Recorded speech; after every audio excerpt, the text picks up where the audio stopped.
Hello? Oh, man, oh, man, oh, man.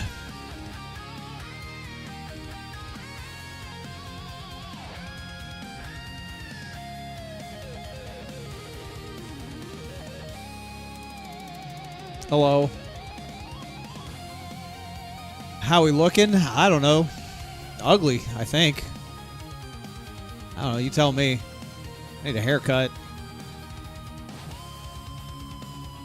Getting a little long up there.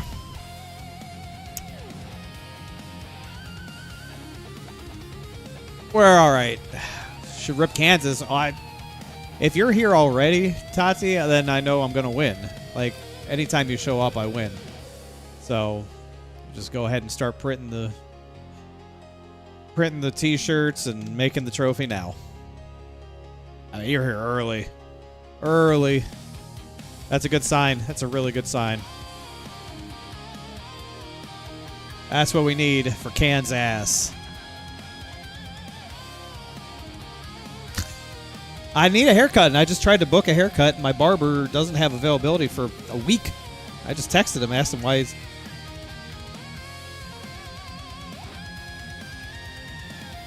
I asked him why he's not available until next Thursday, and he said he's moving to Antarctica.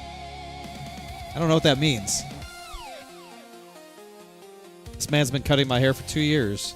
I think I would know if he was moving to Antarctica. But that's what he said in his text messages. He's moving to Antarctica. I don't know what that means.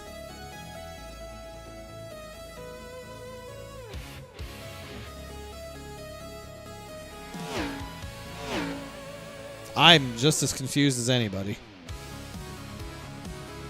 Dude, I'm moving to Antarctica, remember. What? What does that mean?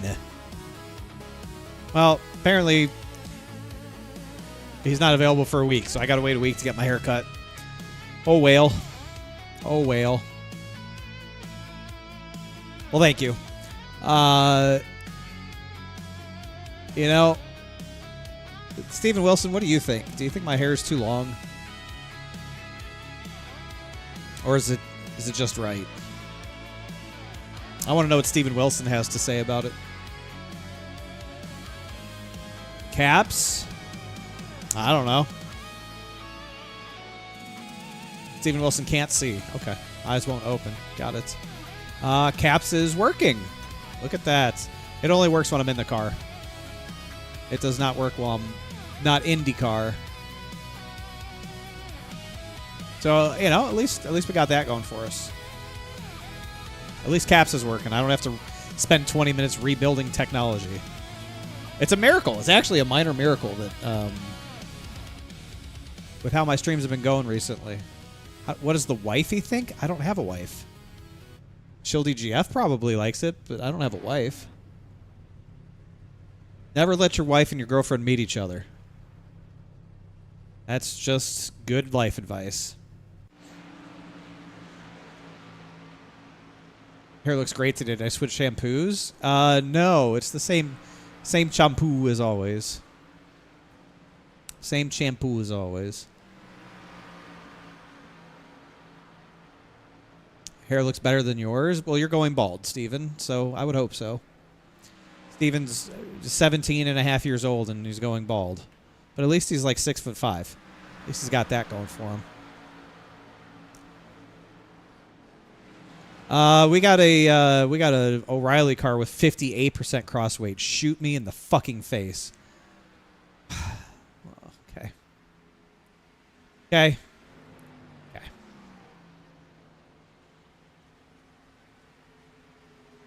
6'5" a stretch? Okay, well, how tall are you there, guy?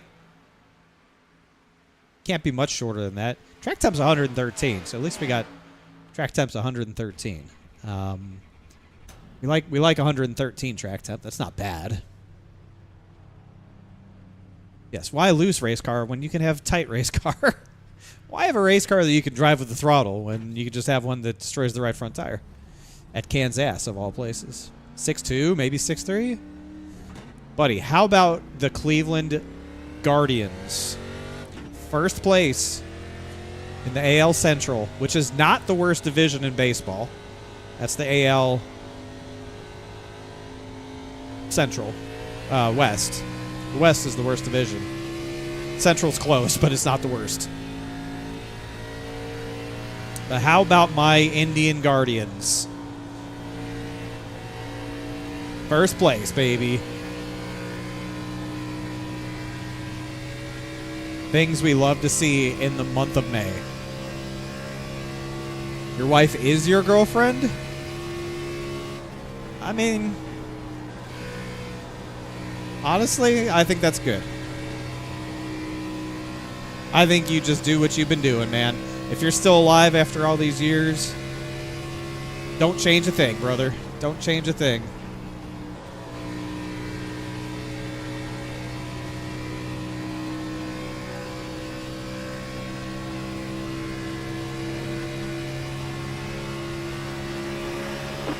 Oh!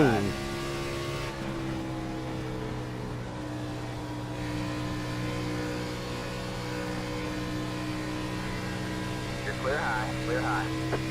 We almost wrecked on the front straightaway. Team is leading the best division in baseball. I mean, that's cool and all, but I mean, could the Indy Guardians and the Cubs be in the World Series? Maybe. Maybe. Your team is leading all of baseball? Who's your team?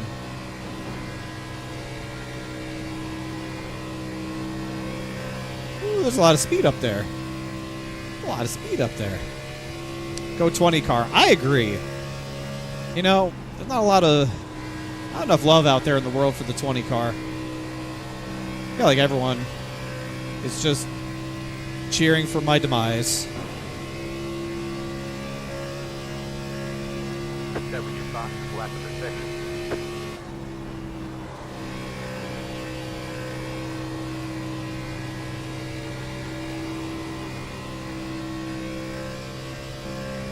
The Braves.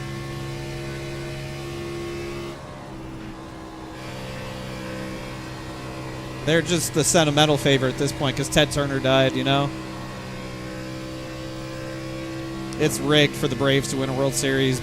Ted Turner died. Bobby Cox died. That was your spot, left of the section.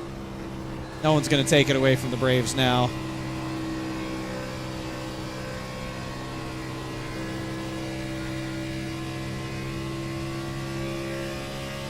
Five batters in a row with a sub-200 average. That's tough.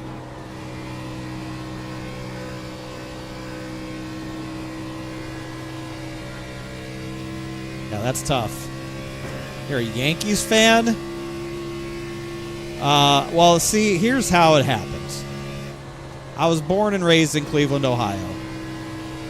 I was a Browns fan by birth. But then the Browns moved to Baltimore in 1995 and became the Ravens. And young David was left without a football team to cheer for. So I wasn't going to cheer for those traitors. Young David was also a big fan of Ed McCaffrey.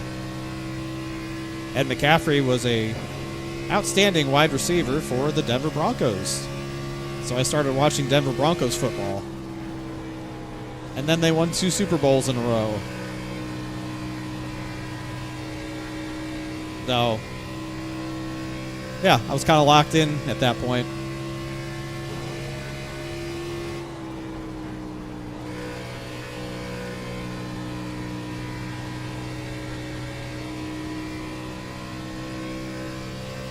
Typical bandwagon. You shut your damn mouth.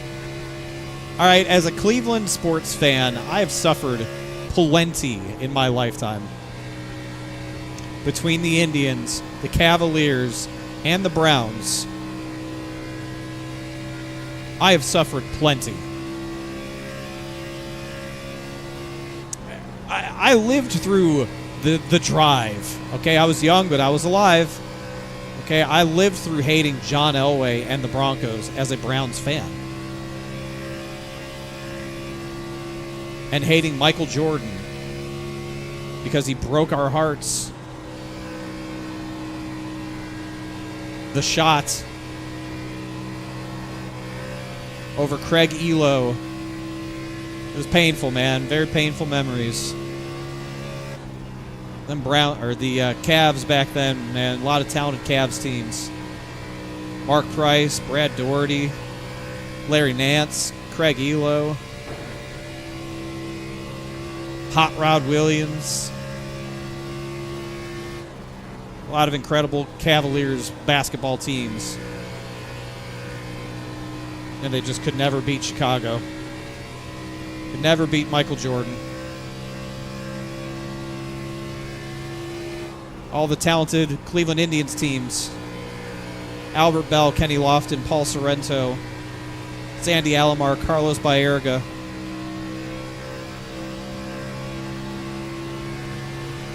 The list goes on and on. Lost to the Blue Jays. Lost Got one outside. to the Marlins. To the Braves. Could never win that You're clear high, World clear Series. high. Lost to the Cubs in the World Series.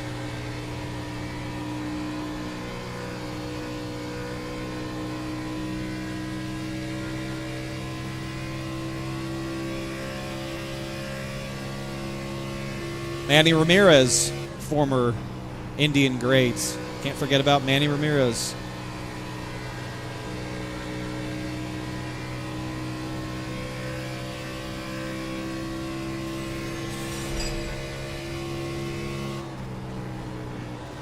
A lot of years as a Cleveland sports fan that I got tortured. Oh boy, we are in the Got one fence. inside. All clear, all clear. A lot of years that I got tortured as a Cleveland sports fan. October 3rd of this year, oh no, real disappointment? Oh God, what's October 3rd? Aside from 6 days before my 43rd birthday. Well, we got Iowa versus Ohio State. What's going on? Jim Thome. Yeah, can't forget about Jim Thome. Jim Thome was awesome. Bucks Hawks. Oh gosh. Is it at Ohio State or is it in Iowa? Oh, Kinnick Stadium. It's in Iowa. Are we going? Who even is Julian saying? What you saying? What you saying about saying? Ty E. Bass with the 3-month resub. Welcome back to the children. Ty Bass, we love you.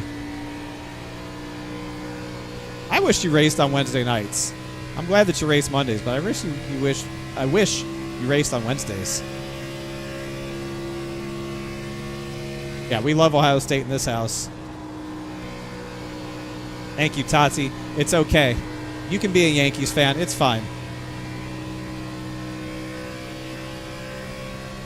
Jose Mesa. Oh man, I didn't even list off any pitchers from those Indians teams.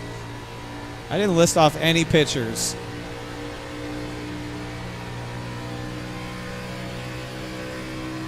Jose Mesa.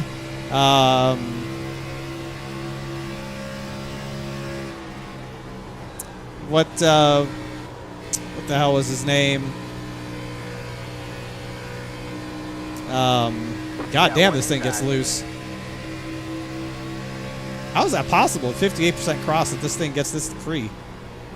Clear low, clear low. Like tight on entry and then it's free.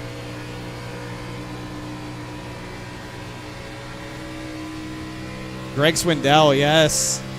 CC Sabathia. I know a lot of people remember Manny as a Red Sox player. Is that what you call a singular Boston Red Sox? Are they just a Red Sox? Is they singular? Never really understood that. Get ready to learn Jeremy Hecklinski. To heck with Hecklinski.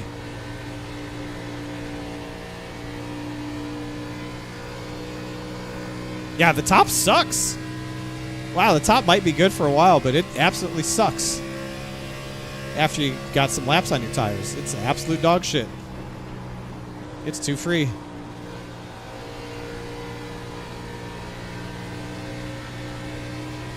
Maybe it's just the way that I've been driving in practice as I've knocked the right rear off this thing.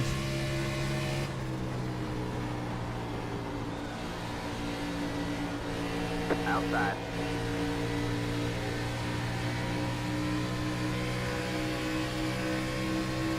Singular Red Sox fans known as a jerk. 3 wide, you're in the middle. Shots fired. Clear, 2 wide. All clear, all clear.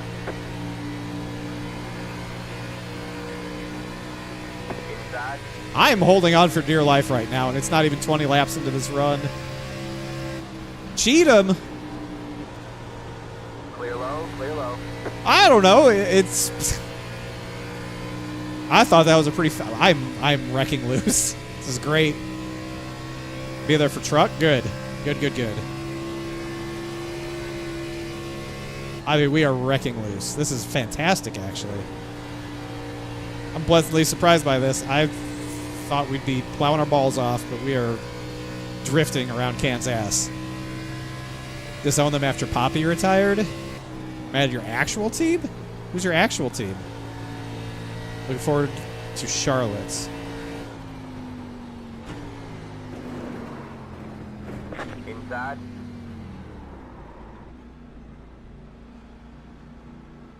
Yeah, buddy. I don't have a right rear tire left. Pit box in 10, You're showing off your pit entry. 5, At least I can do that right. 2, 1. Right here. Holy cow. Okay, we did 20 laps. Did it give you a penalty or did it count it? Nah, we were clean. We were clean. It was close, but it was good. That's it, go. Sorry, Let's look at these tires. No problem. Yeah, I mean, we were 5% more clearly, worn. I need to be more aggressive. Yeah, I mean, it always helps to have somebody in front of you, you know, as a little marker to get onto pit road, but I don't think there's anything wrong with what you did. It's probably better safe than sorry. I encourage you to never use me as a reference. Oh, go.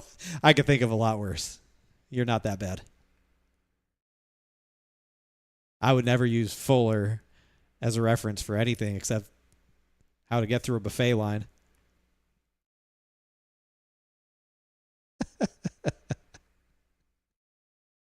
All right, so we are eating right rear tire, which is funny because the right front was hotter.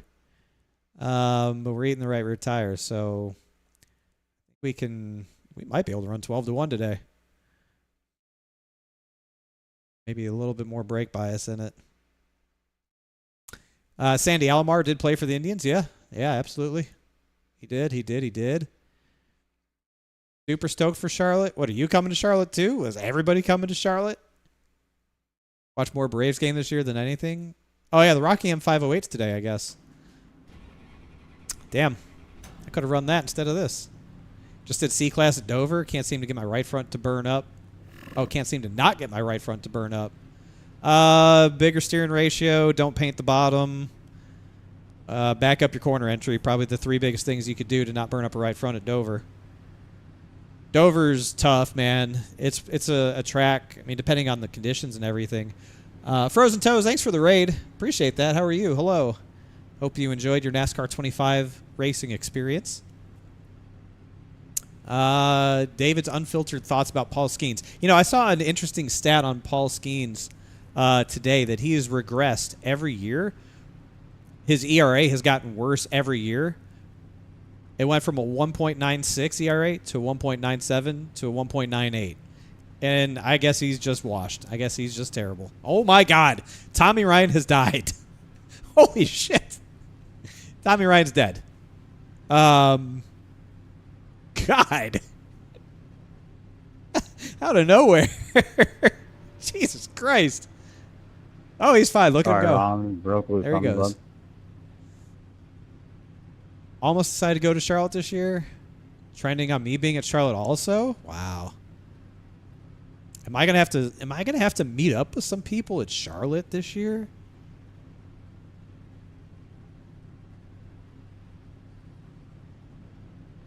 I mean, if we've got Andrew going and we've got my boy Ty going. Tati said she's stoked for Charlotte. I don't know what that means because I don't think she goes to races. She's an airline employee, so maybe she's just flying here. I don't know. Livy Dunn? Who is Livy Dunn? Dune? I don't know. Is that a like cultural reference? Be at turn 3 at Indy in a couple weeks. Yeah, Indy's a good spot. I did just ask who Livy Dunny is. I did just ask that. Oh, that's his girlfriend. Okay. Like, I know that. How would I know that? I barely watch baseball. I watch just enough to talk a little bit of shit if my team's doing well. Also, former LSU gymnast. Thank you, Cheatham. That was very important information. I know we pay a lot of attention to LSU gymnastics. She's kind of hot. Okay, I got to look her up now. I got to look her up. I got to see what.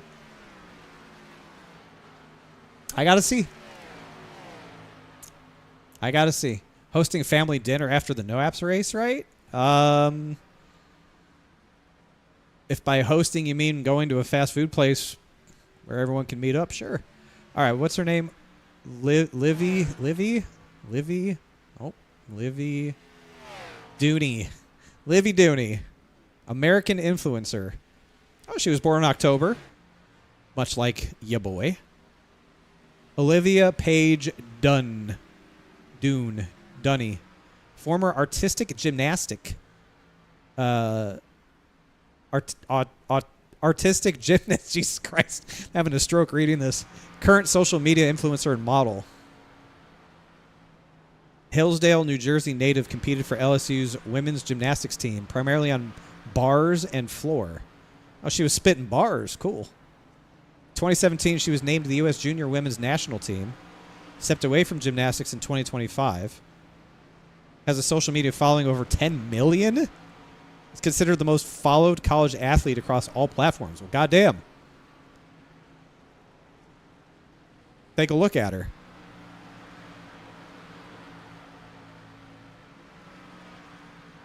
Yeah, she's an attractive young lady, that's for sure. She is an attractive young lady. She kind of looks like oh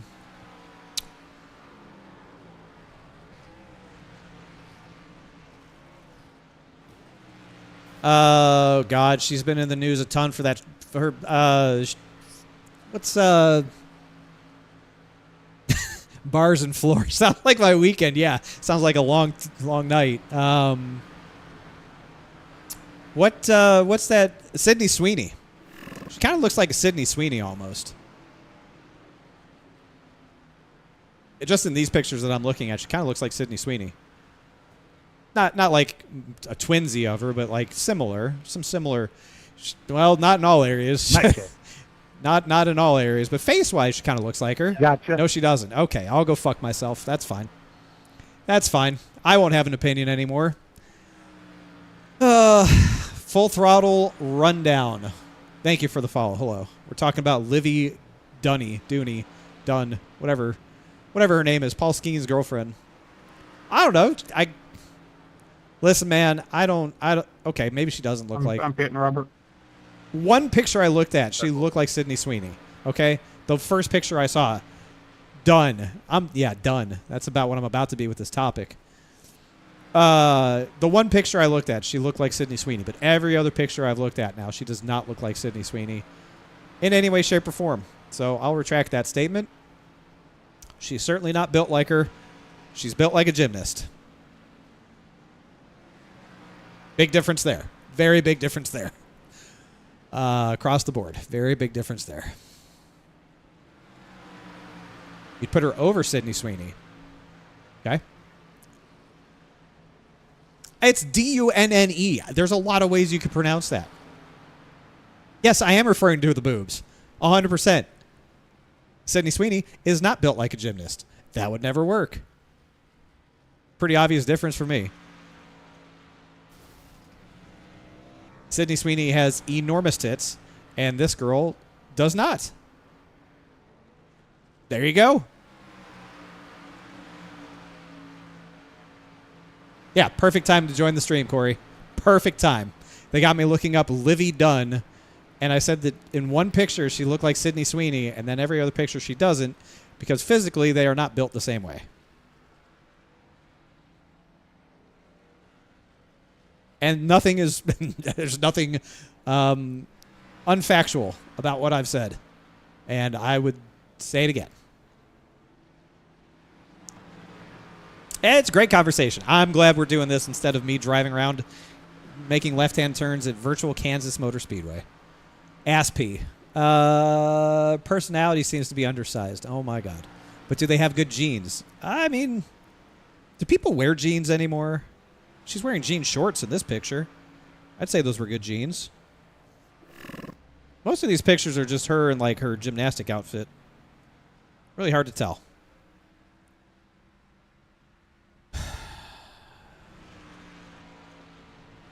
Listen, we don't get to choose how we look, right? By default, we don't get to choose our default settings. Like a character creator in a video game, right? You know, we don't get to choose how our character looks.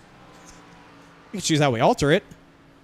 We don't choose the default settings. What ails you? Thanks for the follow. God, I can't imagine anyone joining my stream for the first time right this moment and hearing me talk about this, because this is not normal. Normally don't talk about these things. Maybe we should. Maybe we should. Maybe I should talk about more than just racing. Maybe I should. Yeah, maybe we, maybe we get together after the Charlotte race for something. Maybe we do. Maybe we do. Maybe we do. Same amount of brain cells? That's not very nice, Mr. Travis. Not very nice. Whether it's right or wrong, it's not very nice. Sweeney's knockers are an all-timer. Apparently, she is breaking the internet on that show Euphoria. I don't know, because I don't know what that show is. I don't watch that. I don't watch TV really, other than like the nightly news and Jeopardy. But apparently, everyone's talking about her tits in that show. And she was doing a lot with them. Travis, thank you for the 78 months. Welcome back to the children. We are talking about really important things here. Really important things being discussed here. Yeah, exactly why you joined. I'm glad. Yeah, apparently there's a lot to catch up on Euphoria, because all I see are people losing their minds about her and whatever she did in that show. Correct. I didn't know who Livy Dooney was. I'm just going to call her Dooney. Sydney did an American Eagle ad?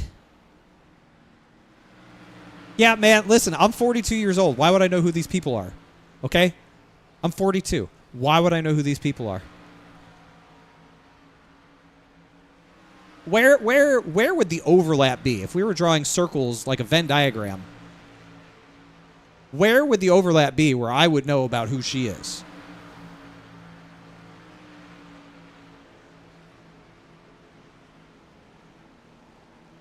I'm a 42-year-old racing industry guy. Good evening, drivers. This has probably been mentioned a couple of times. Going to keep mentioning it. We're down to 15 spots for the Wednesday night WBD Diecast Custom Truck Series. It is the first. Shut up. Love Euphoria, big Zendaya fan. Zendaya. Yeah, I saw as I was going through like YouTube reels for hours on end. I saw what they had done to her in her episode or with her character. I saw that. I thought that was rather strange.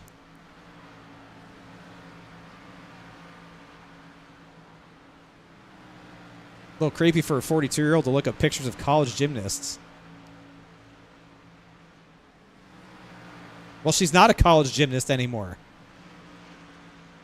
She was a college gymnast back then. She's not one now.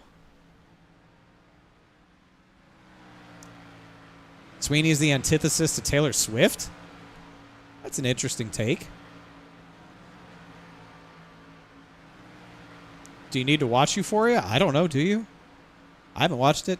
The Boys? Yeah, The Boys was a great show. I haven't watched the last couple seasons, but I liked the first few.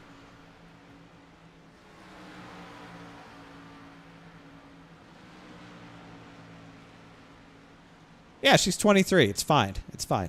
Everything's fine. Everything's fine. We watched a movie last night, not to take a complete left turn from this conversation that'll probably finally get me removed from the internet forever. We watched a movie last night called The Wrecking Crew. Dave Bautista, Jason Momoa.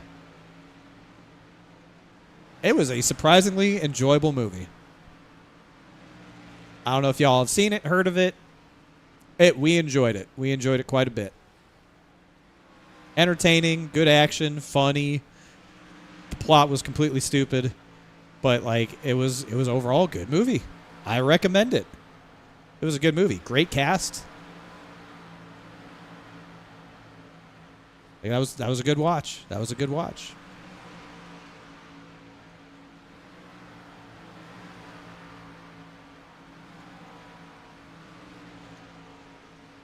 Yeah, I think I stopped watching The Boys after season 3. Whatever season, the chick that can make people's heads explode, like when Huey went to go work, like in the campaign office or whatever season that was, where that was the end of the season when he went to go work at the campaign office. I think they killed Stormfront. Whatever season that was, I think that was the last that I watched. I really liked The Boys, and like I see a ton of clips, so I feel like I kind of know what's been going on. I don't know. It just felt like a good place to stop. Like, I feel like they didn't need to have that many seasons. It was a great comic book. I loved the comic book, and I really enjoyed those first few seasons. I thought it was really good.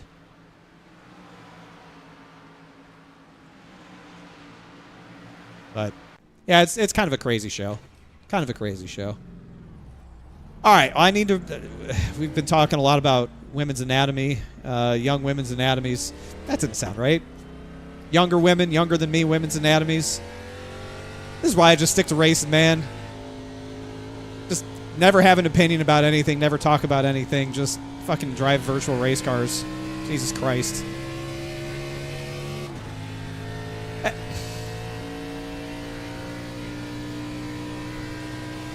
Whatever, man. We all know what's going on here. Younger than me.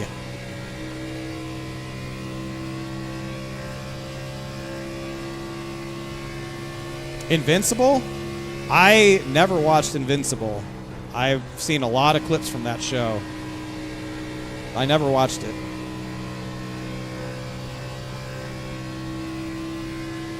Yeah, you could... It's fine. Everything's fine. We don't take nothing serious around here.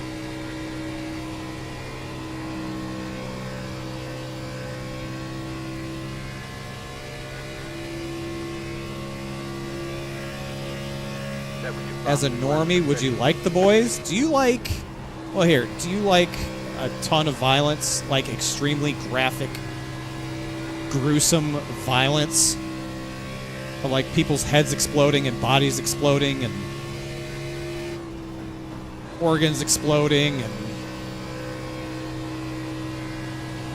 just crazy, outlandish stuff? Because if so, then you might like the boys.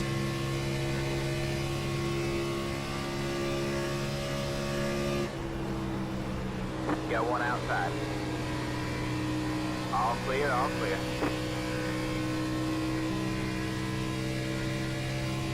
It is a very satirical take on modern America. I agree. I agree with that. It really is. And how it positions superheroes. And it kind of takes the... not to go completely nerdy here, but like... You know, the what if Superman became evil sort of thing. Like, who would stop him? And obviously, if you're into Justice League lore, you know that Bruce Wayne always was working on developing a contingency plan in case he had to try and stop Outside. Superman. But, like, this was kind of a, you know, Clear high, clear it's high. kind of some elements of that.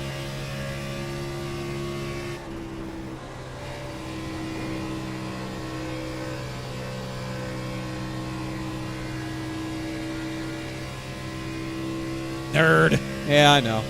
Haven't seen Fallout Season 2 yet. What are you waiting for? An invitation to watch the greatest show in the last 57 years? Watch that shit, dude. It's incredible. I saw that they casted... what's his nuts from Breaking Bad? Aaron Paul. I think they casted Aaron Paul for Season 3 of Fallout. No clue who he's going to play, but that's exciting.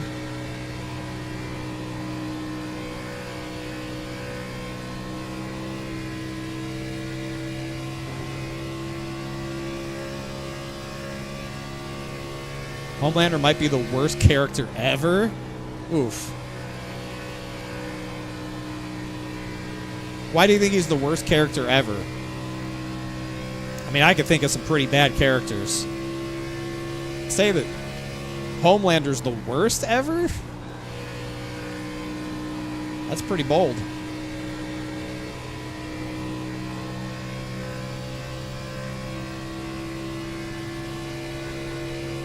Thought Season 2 was okay. Yes, you are mental. Season 2 was fantastic. Got to see the... Oh, God, I'm in the wall again.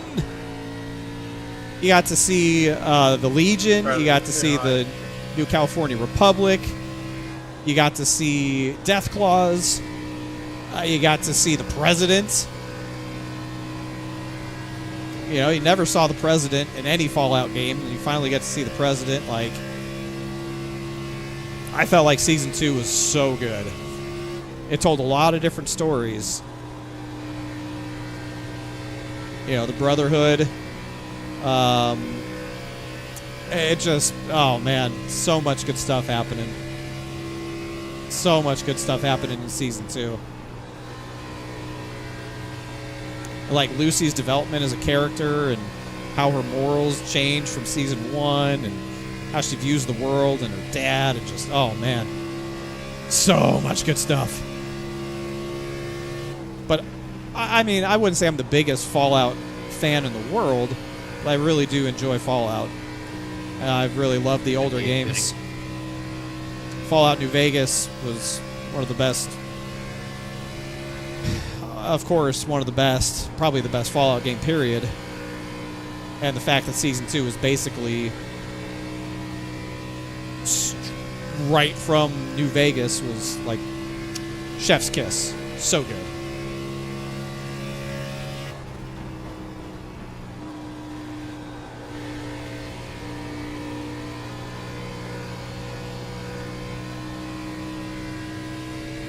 Homelander, Joffrey, and Ramsey Bolton?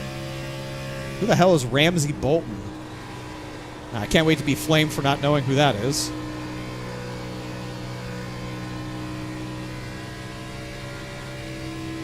Fallout 4 was not a good game. I'm sorry, it just wasn't. Like, Fallout 4 was pretty bad. And honestly, looking back on it, like, the fact that Fallout 76 was what it was shouldn't be that surprising no, now. I thought you out.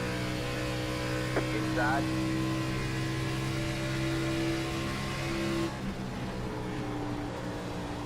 Clear low, clear low. Well, I know who Joffrey is. I didn't watch Game of Thrones. If that's a Game of Thrones character, like, I've seen enough Game of Thrones clips to know who Joffrey was.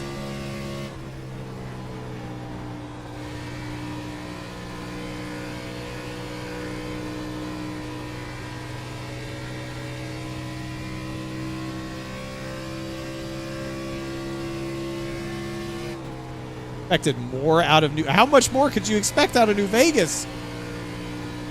How much more could you want? Got about 800 laps on that tires. Oh, they're both Game of Thrones. Well, that would explain why I don't know who that is. No, That would explain. That would explain it. You want to run? No. Never played New Vegas, brother. Do yourself a favor and play it. It's got that perfect blend of Bethesda jank and Bethesda charm. Perfect blend.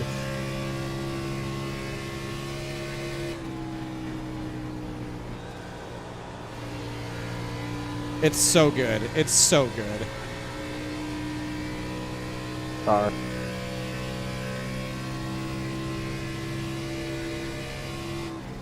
Reigns of Castmere might be the greatest piece of TV cinema I've ever seen. What in the world is that?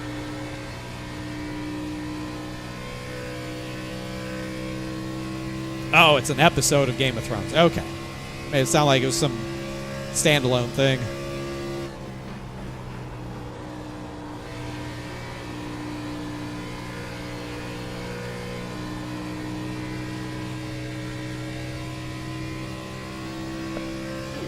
What the fuck are you doing with the toe in that car? How's that fucking thing yawed out so much? You're steering to the right. I'm literally drifting the corner. I see what you're doing. Yes, they absolutely nailed Mr. House. That's exactly what I said. They got him perfect. They got his control room perfect. The whole thing was just Tommy Ryan. so good. And like, Shildy GF does not know anything about Fallout. We've watched the show. Sorry. We watched both seasons together, but she doesn't know anything about Fallout. And you know, she really was into it. She really enjoyed it a lot. Not being a Fallout fan or not having any appreciation for the Fallout games. Yeah, one inside. And I'll never forget during season 2 when they finally got to that encounter in the penthouse. I told her, I said, they got it perfect. It's like exactly how it was in the game. And the character is so good. He plays it so well. I think just because there's been so many incredible examples of failed video game translations to movies or TV shows, there's just been so many bad examples, Yeah, one inside. or so many examples of it being done poorly, like Clear the low, Halo clear low. TV show, which was a slap in the face to Halo fans. It just was. I'm not going to say it any differently. The Halo TV show was a slap in the face to Yeah, one Halo inside. fans. All clear, all clear.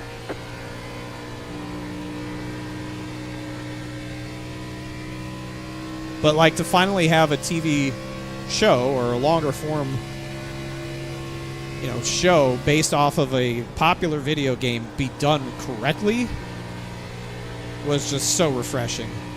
Yes, obviously Bethesda was heavily involved and Todd Howard was heavily involved, which is how it should have been, and that's why it was good.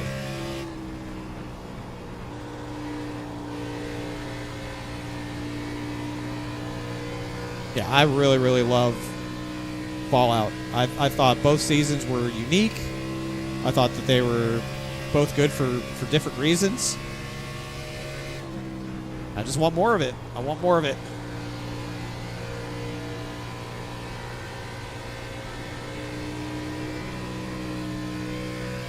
But I think what really proves that it's good is when a non-Fallout fan can sit there and watch and be like, this is awesome. Absolutely awesome. Got one inside. Clear low, clear low. Inside.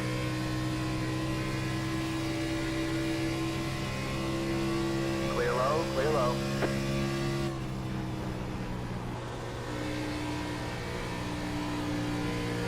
I guess I got to start preparing for qualifying, huh? Inside. All clear, all clear.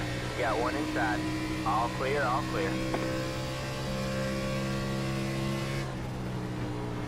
Guess I should probably start preparing for qualifying. Figure out how to go faster, considering we're 25th on the board.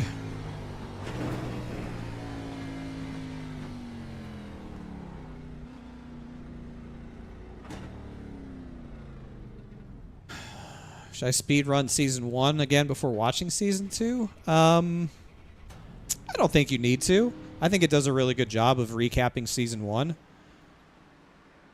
Up front, I don't think you need to rewatch all of season 1. We didn't watch it. I think the recap is good enough. Good run on Monday at the Glen too. Thank you, Varley. I appreciate it. I saw that you were in the chat supporting Signature. Appreciate everyone who went over to Signature's stream and supported him and watched. Yeah, Monday was good. It was exactly what we needed it to be. A good, clean run, no drama, solid P3, didn't do anything stupid despite my best efforts, and good points day.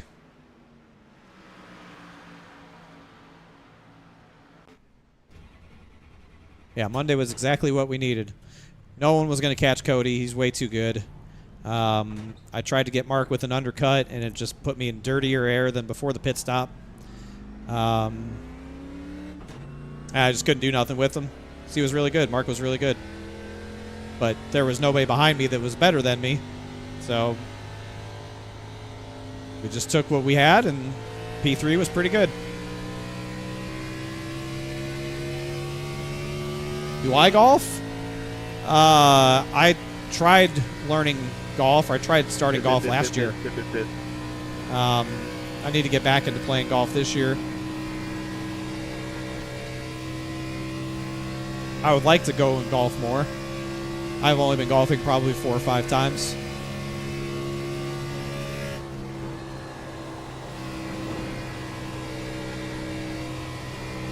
Gotta get a make test.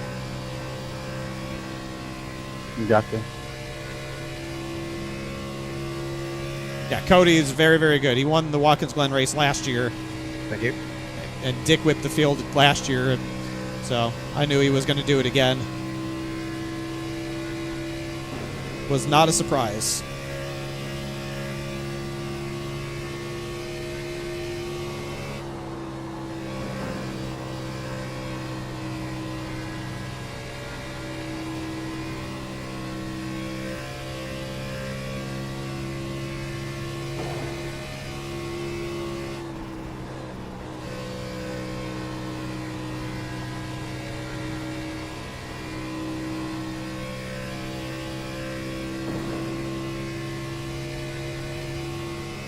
That we can box lack of precision.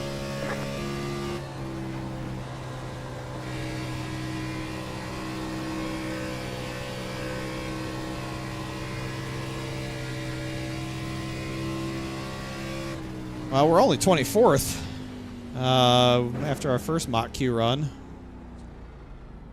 31:12. What's the top time? How far off am I?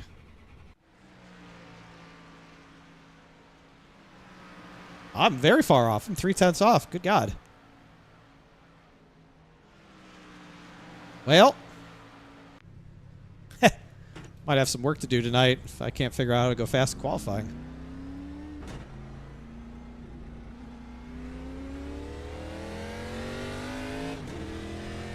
Shot a 106 last week. That's good. Bought a direct drive wheel from Thrustmaster. Yeah, there you go, man. It won't hurt, I'll tell you that. Goal this year is to break 85. Good God. You're like actually good at golf. If you're like, I'm going to break 85, you're actually good at golf. Okay.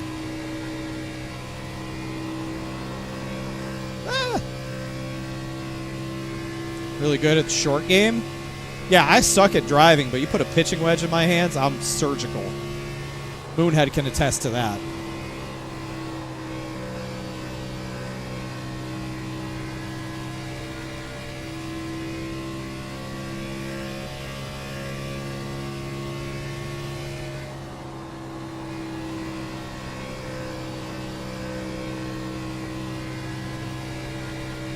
I wish I could drive a golf ball off a tee half as decent as I can drive a virtual race car.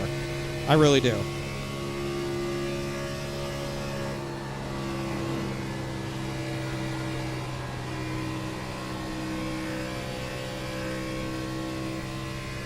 right, drivers, good luck in qualifying.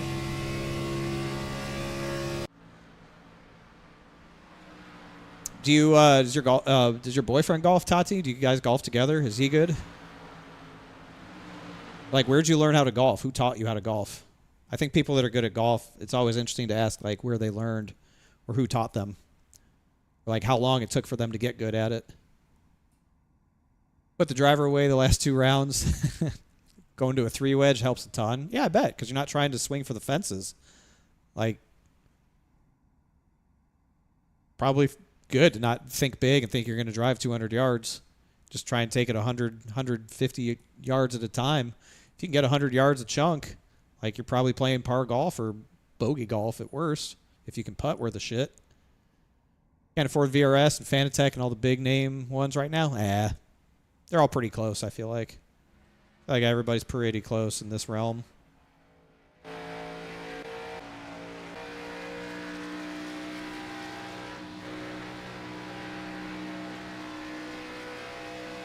Grew up on a golf course. Well, that would certainly do it. That would do it. Growing up on a golf course would help.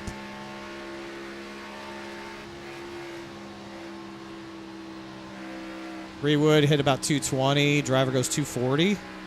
That's still a lot of distance, man. Still a long way to hit a golf ball.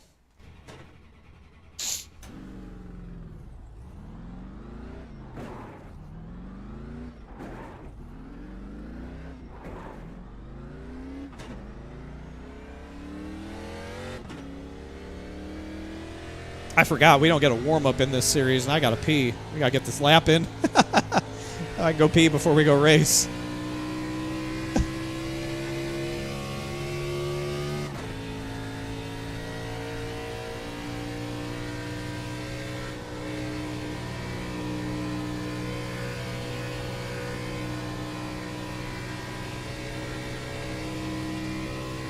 Green flag, green flag. Here comes Yeah, your ripping first 240 off the tee is incredible. I don't care if it goes straight or not.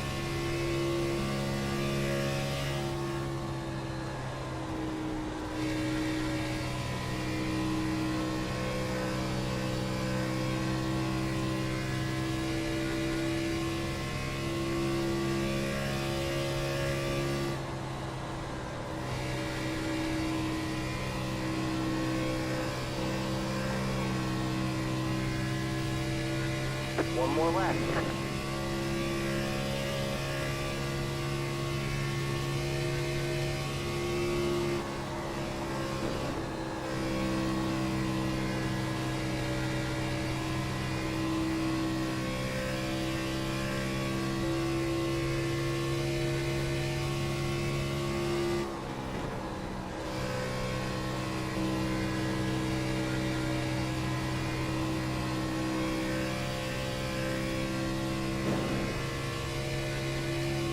Ah! There's the checkered flag. Well, I mean, it's better than we ran in practice. I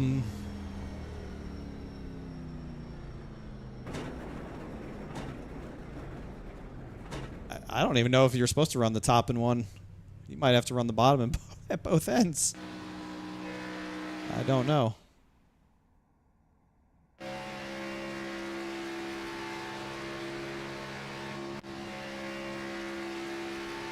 What did JP do? Yeah, oh, he ran seam. Makes sense.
All right, drivers, welcome to the Wednesday night Trans Service Logistics Grand National Series. Just a couple races to go here in the regular season.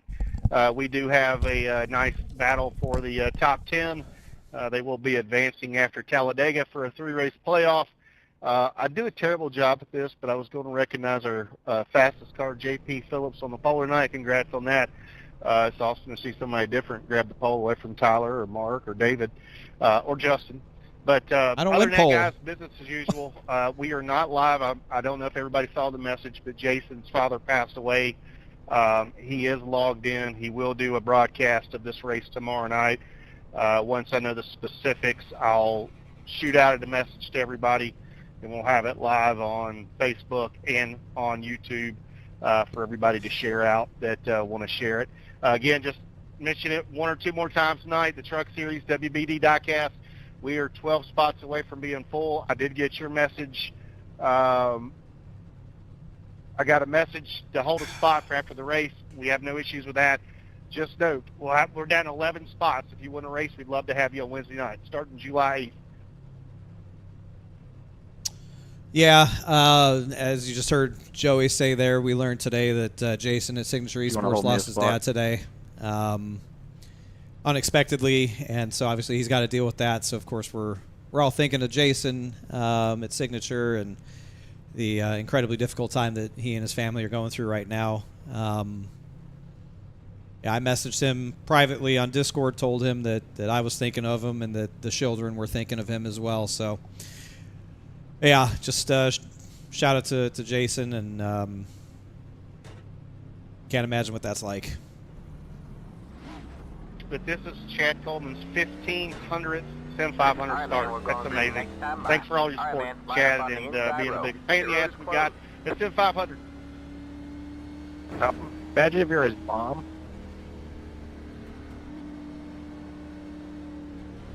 I wish I was Chad's mom. That means I have a perfect son. Emphasis on bigot. A testament to loneliness. You'd be the aunt that shows up in a Subaru. All right, 120 laps. With a nose ring. It looks like it's going to be a two-stop race. If this thing goes green the whole way, we can't make it to halfway on field, pretty sure. Got to take care of the right rear tire. Yep. Every week, right? Just try and kick their ass on the long run. That's all we can try to do. 1,500 starts is a lot. He's been around a long time. All right, drivers, big, nice, easy racetrack. Let's put on a show tonight. Should be fun if we can get these tires worn in. Good luck to everybody. Have fun. Here we go. 2 races left in the regular season. We're locked into the chase.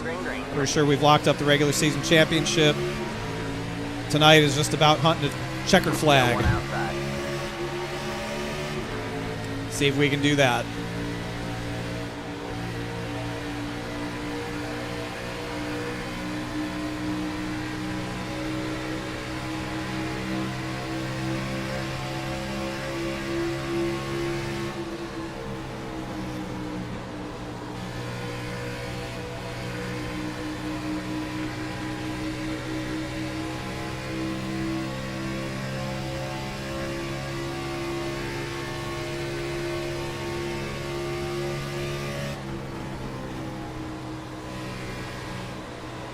clear, all clear. Got one outside.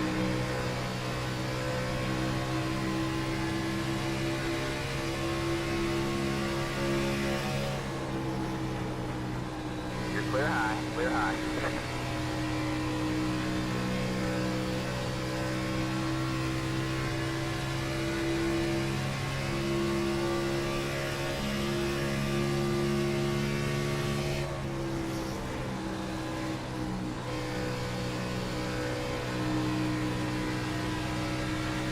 Got one outside.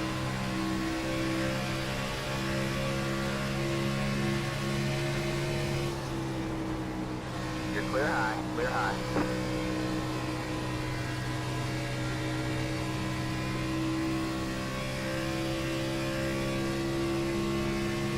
Hopefully we don't have to hear Joey go off about the chat at all tonight.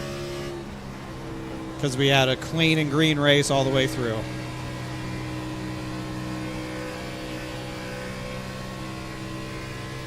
That would be the best outcome. It's just a green flag race from start to finish. I think we can get it.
Right now, I'm just trying to wear in that right front tire, knowing that this thing is going to build loose and eat the right rear, especially if we get to clean air.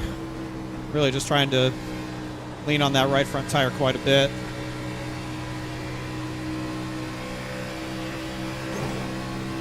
Without hitting the wall, of course.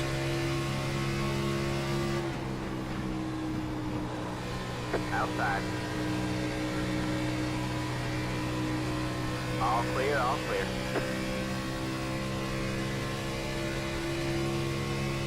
Not trying to have a repeat of last week. Tear up the car. Inside, clear low, clear low. Whoa.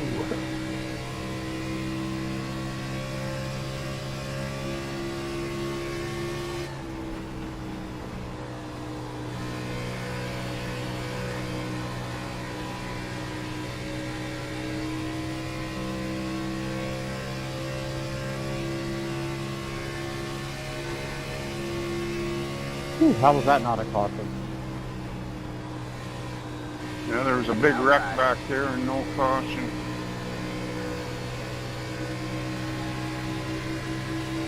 All clear, all clear. Oh, are we back to talking about Livy, whatever the hell her name was? Livy Dooney?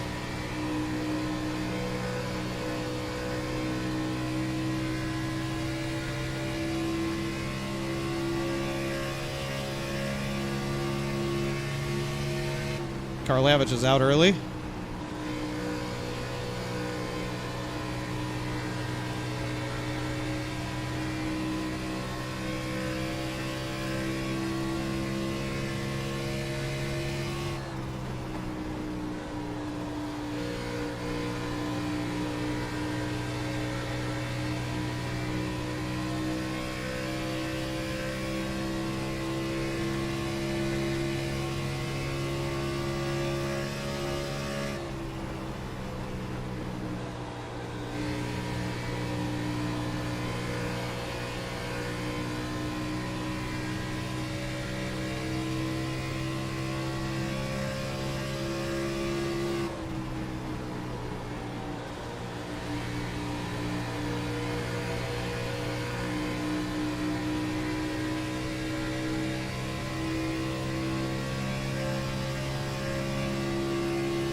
inside. All clear, all clear. Got one outside.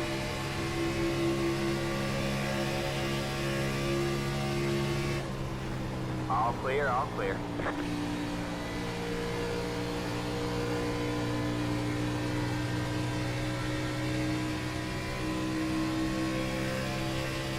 All right, one more to go. Wow.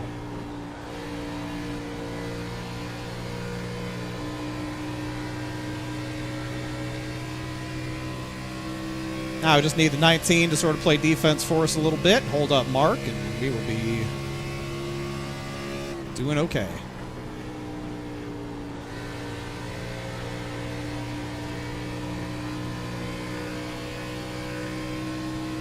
The line's definitely moving up the racetrack.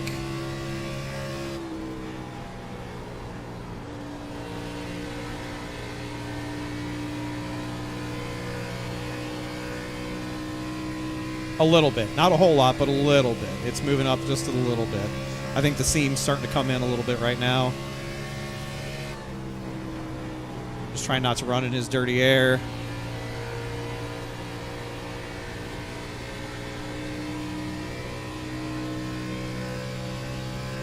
But also trying to keep the tires happy too.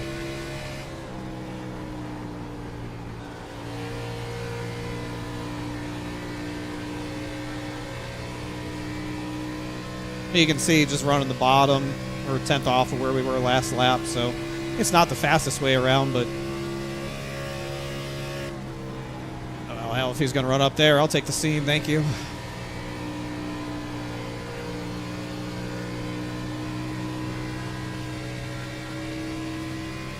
Ooh, Mark, where's Mark going? Uh-oh. Mark about ate shit off too.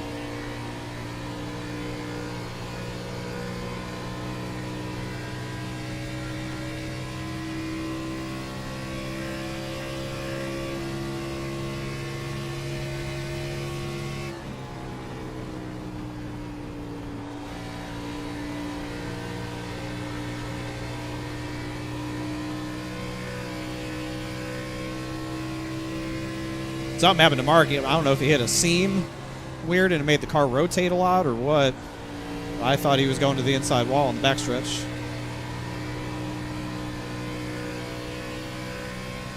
.34 is very loose. I did, but he was up by the wall. Sorry, Miles. That's really, really weird.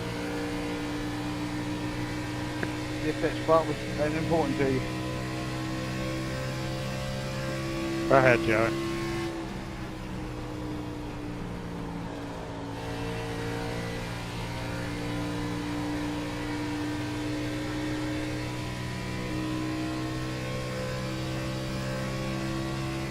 Apparently we've had some wrecks and no cautions. I don't know what's going on.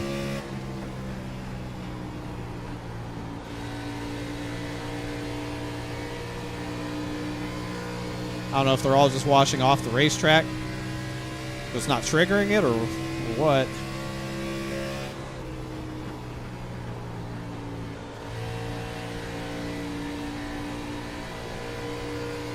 Man, this air is so weird.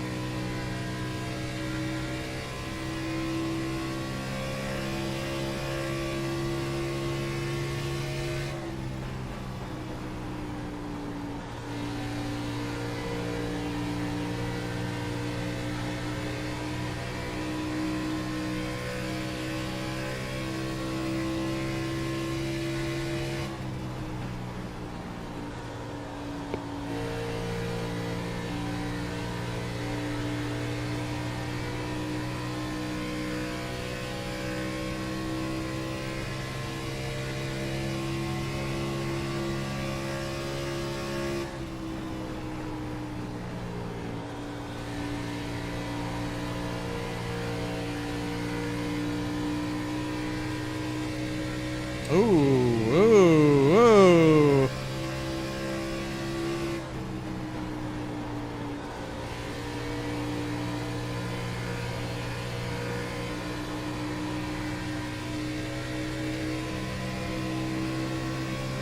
outside.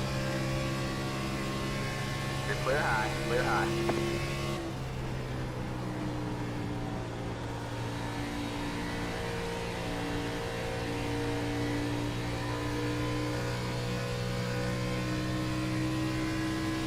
What kind of gloves do I use?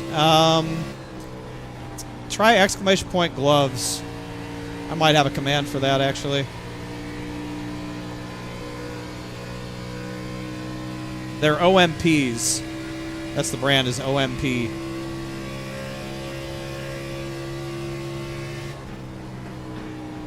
Yeah, there you go.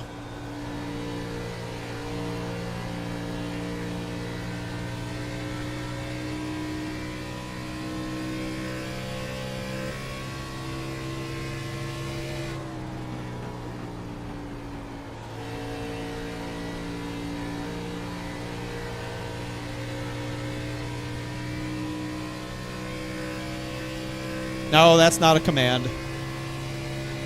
I have a command for almost everything.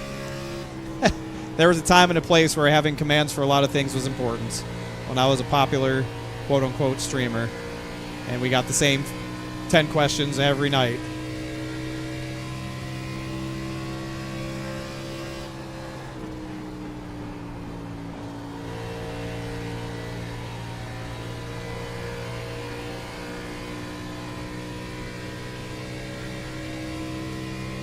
It's all in quotes.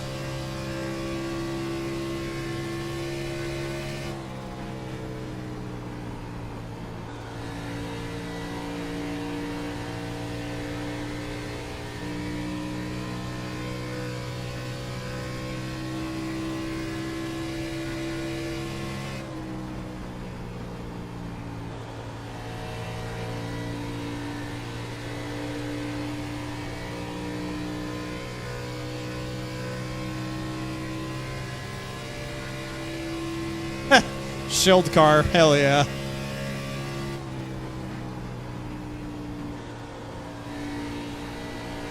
There's a throwback.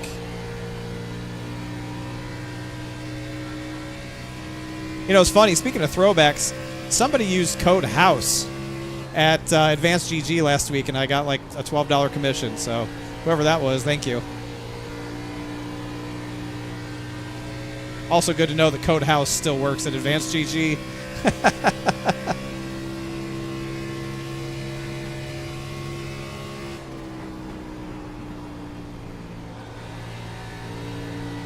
Jesus, don't bump trap there. I don't think I was trying to. You look like a fish.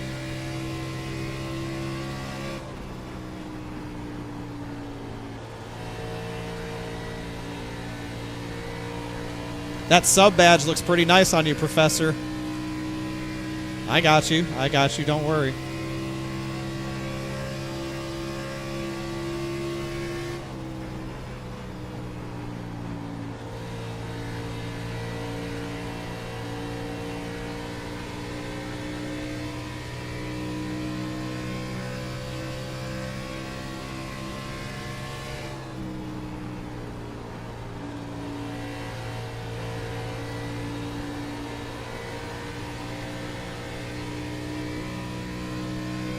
Oh, the bottom's got more speed in it than the seam now. I got the jet.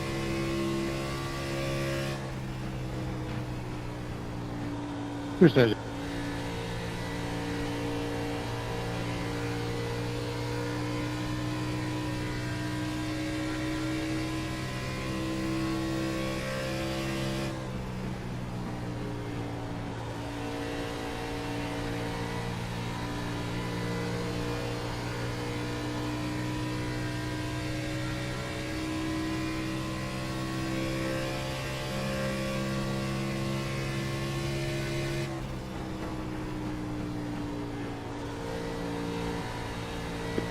You can go low up here, Ron.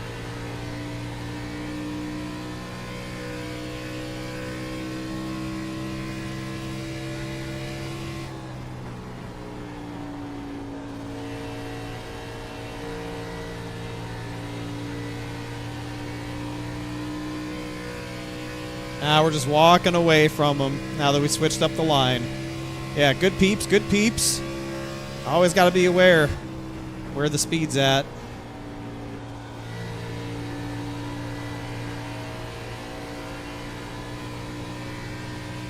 I think that matches what we learned in practice, was that the top sucked after a while. And, like, you just have so little rear grip, you got to run the bottom.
Just consistent lap times, consistent lap. I told you right at the start of the stream. You're here early, that means we're winning. Every time you're here, we do well. Now, we've done well pretty much all year, and you haven't been here every time, but definitely doesn't hurt.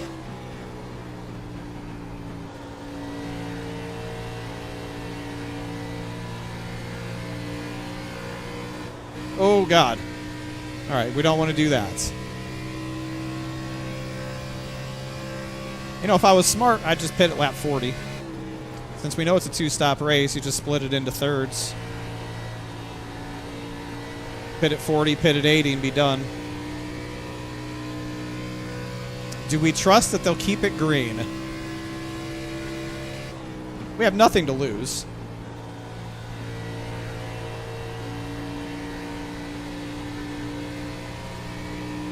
We have the luxury of being able to be very aggressive on strategy or take a big risk tonight.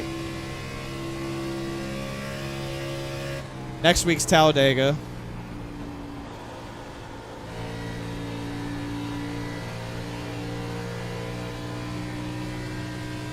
You got it.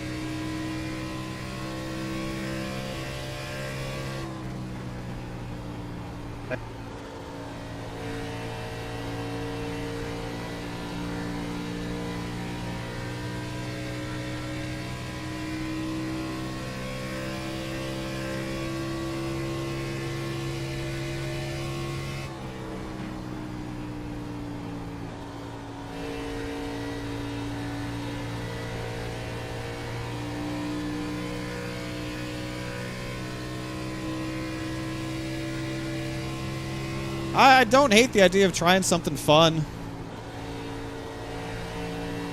I mean, if we get bid on strategy and they wreck and whatever, like, who cares? Like, we might as well try something fun and see if it works.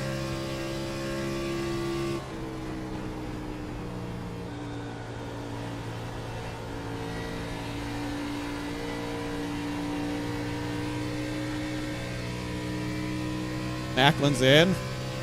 Where was he? Really know where I'm go.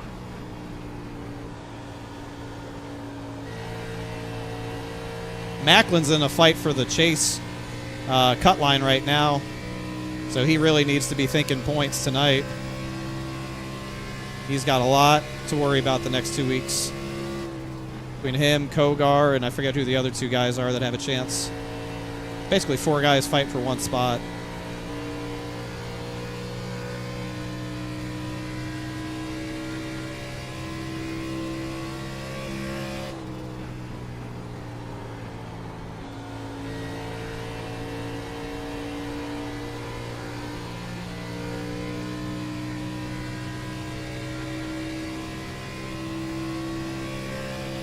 Oh, Macklin disconnected, so that might be the end of his chase hope. Please don't take me out there, though.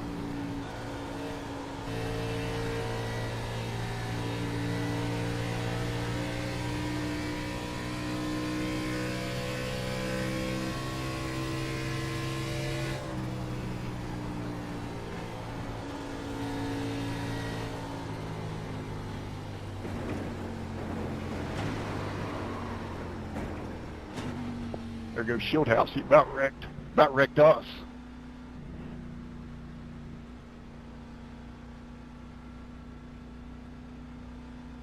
Pit box in 10, 5, We almost didn't make it.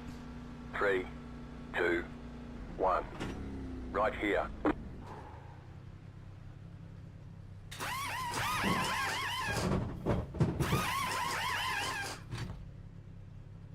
Rookie moves, you hate to see it. That's it. Go.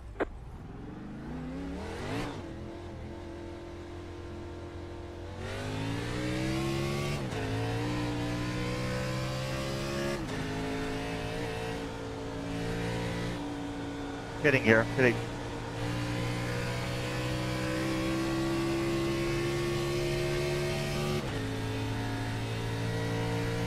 All right, we just need him to keep it clean and green now. Anthony, I'm going to pit here. 77 pitting. Got one outside. You're clear high. Clear high.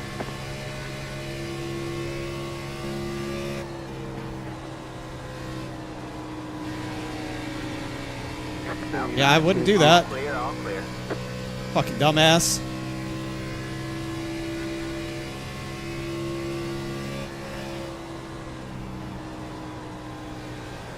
Got one outside. You're clear high. Clear high. Got one outside. All clear. All clear. Outside. You're on the bottom 3 wide. Got one outside. 2 wide there. All clear. All clear. Who's pitting? Heading right here.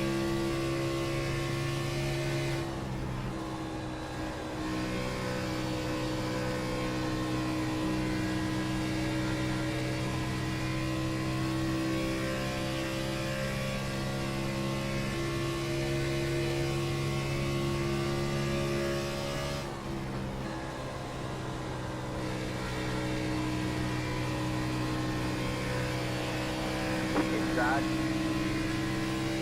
Clear low. Clear low.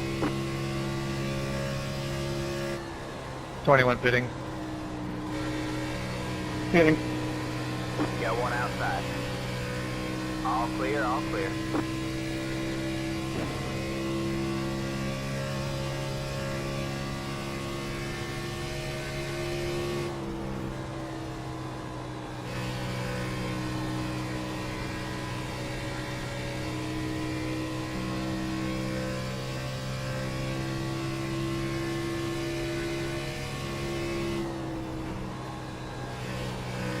Fourteen's gonna fit here. 14. Outside. All clear. All clear. Well, at least we've unlapped ourselves in case they do cause a caution.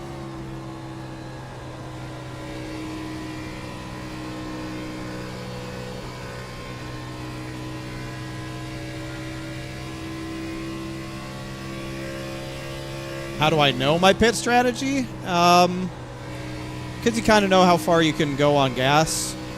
And most of our races are close to being a one-stop for fuel. Like if it goes green from start to finish on an intermediate, like a 1.5 mile track, you just split the distance in half and like, can I make it to halfway on one tank of fuel? If the answer is no, then it's like, okay, it's a 2-stop race.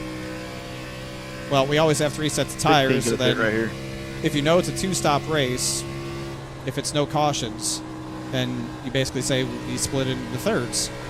So because tonight's race distance is 120 laps, that's pretty easy math to do, pretty clean math to do. You pit every 40 laps. So all 3 of your runs are the same distance, or the same length. So in theory, you drive them all very similarly, and you should have maximum tire grip for all 3 stints. Logan, I'm going to be pitting this time. That's the theory, at least. 34 this time. 34 this time. 10-4. The Butterbean with the raid. What's up? Welcome in, everybody. 27 pit. We're going through a green flag pit stop cycle right now. We were leading by about a half a second before we pit. And I was 80 going to be pitting this lap. basically the 80 first to gonna be come to pitting pit this road. lap. And we're going to see how it works out. Been pretty good so far. Had a good pit stop. Been driving hard to take advantage of the fresh tires and try to wear the right front a little bit. Tire wear was pretty good. We were 46, 42, which is pretty good. We weren't super, super out of shape, super, super loose. Got to keep trying to ride it. Let the strategy play out. All right, Gerald. Come on, Gerald. When you're ready, Gerald. Clear low, clear low. One pitting, one pitting. I underfueled the car, too, figuring we'd be in clean air, which would make the right rear tire buildup more extreme with the clean air. So I underfilled it a little bit to try and tighten it up, just to try and really see if that works well or not. Just enough fuel to get us to the next pit stop, to try and keep the balance better. I may have left a little too much fuel out of it to run the bottom.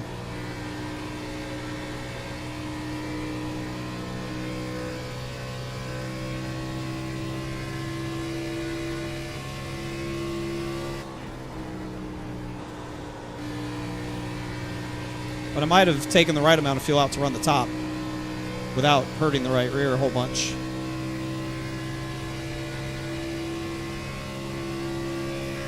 We'll see. We'll see how smart I am or how stupid I am.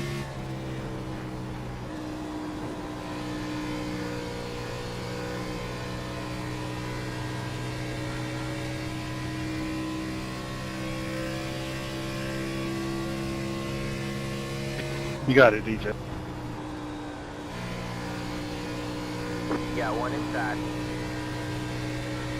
Clear Thank you, low, buddy. clear low.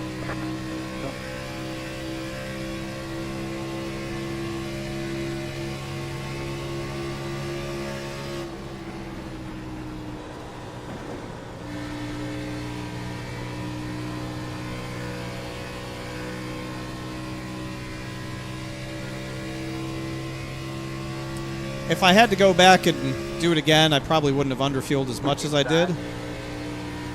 It wasn't a lot, but it definitely has made the car tighter. Even in clean air, it's made it a little bit tighter. I feel like I've definitely worked the right front quite a bit. So it looks like we got some people trying to make it to halfway.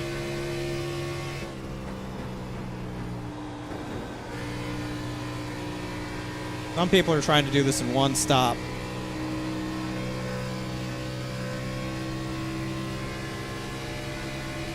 Yeah, Glazer's gone. All clear, all clear. So that's two cut line guys, two chase cut line guys that are not going to have a good finish here tonight. 0-1 fitness lap.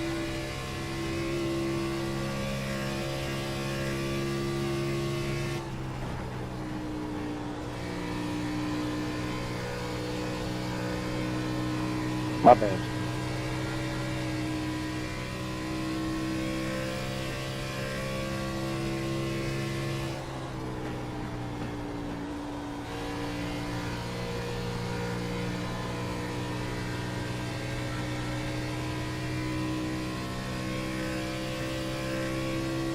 I'm pin top.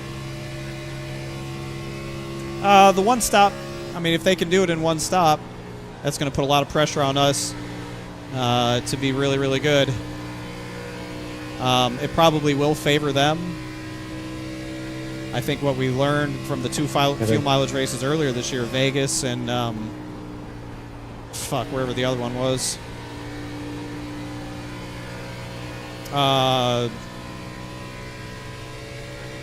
Old Texas, I think it was, when we ran Legacy Texas. I think those were the two fuel mileage races. I won Vegas because of the distance of the racetrack, and I think the race distance of the event was longer. And I lost Texas because it's a shorter racetrack, so it ended up being a shorter distance, so it might actually favor them. We'll see.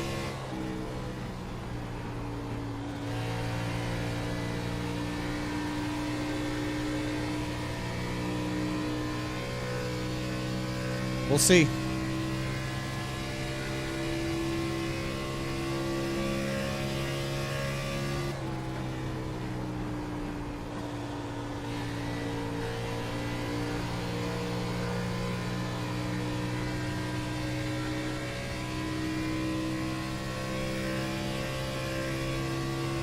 Nineteen pitting this lap.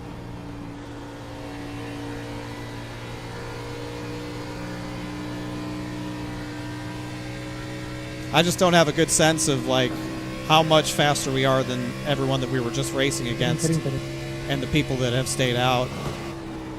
I just don't have a sense of where this is really shaken out. You guys probably have a better idea than I do right now. I just know I got to drive another 20 laps. Pitting.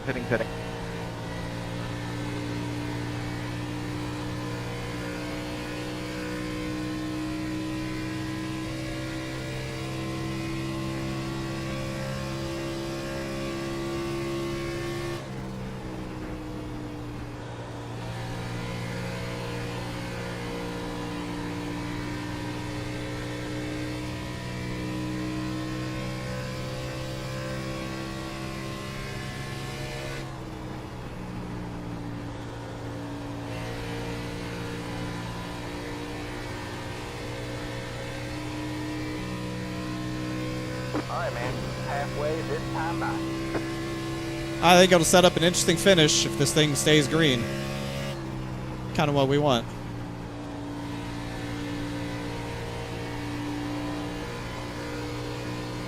Again, that's the luxury that we're afforded with an 80-something point lead in the standings, is we can do weird, risky, aggressive strategies.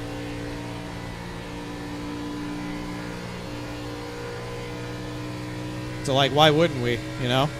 Why wouldn't we?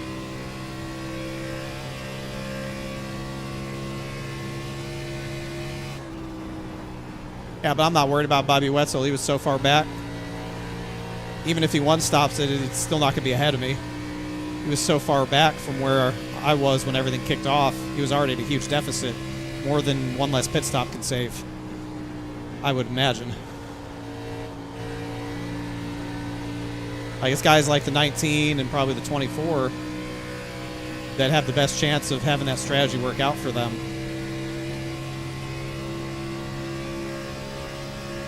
Because they were not too terribly far away from where we were before I pitted. Outside. And they went, you know, to the halfway point.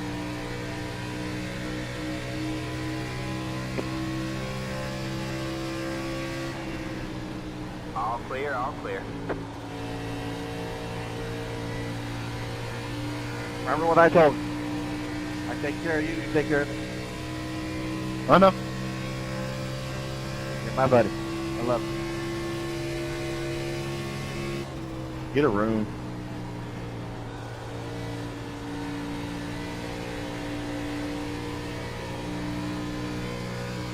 Like, the car feels really good right now.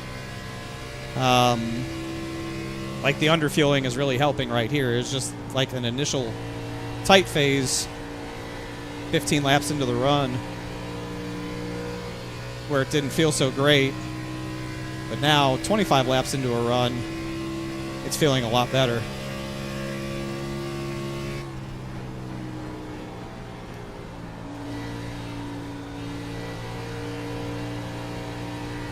I know the 2 is catching me a little bit here and there, but not by a whole lot. Not by a ton. Like, I don't think he's going to get to me by lap 80, and that's really all I need to know. Inside. As long as he doesn't get to me by lap 80, that means we're on the right side of the strategy. 'Cause that means it took him longer than the 40 laps to catch me, even with fresher tires. And that's how much time he's going to have after we make our next pit stop. Is 40 laps. We're giving ourselves 40 laps. So that's really the benchmark, is does he get to me by 80 or not? If he doesn't, then I think we're in good shape. If he does, well, we'll have to figure it out.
I just need to focus on lap time right here and make sure we're very consistent with our lap time. These fuel mileage races literally come down to a tenth here and there. Got to make sure we don't lose any time unnecessarily. We did pretty good getting through the field once we came back out on the track. I don't feel like we lost a whole lot of time getting through the cars that hadn't pitted yet.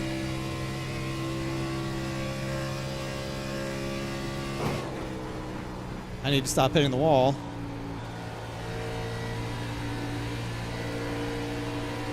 Outside. All right. You're clear high. Clear high. Well, there's a lot of time that we just lost.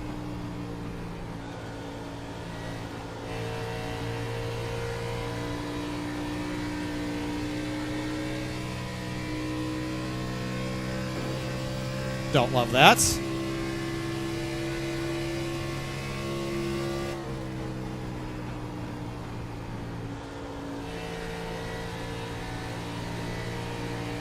Westy, you want inside anyone?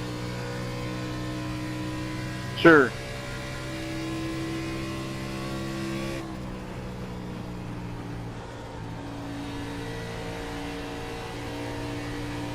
Thank you.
Maybe just keep doing what we're doing here.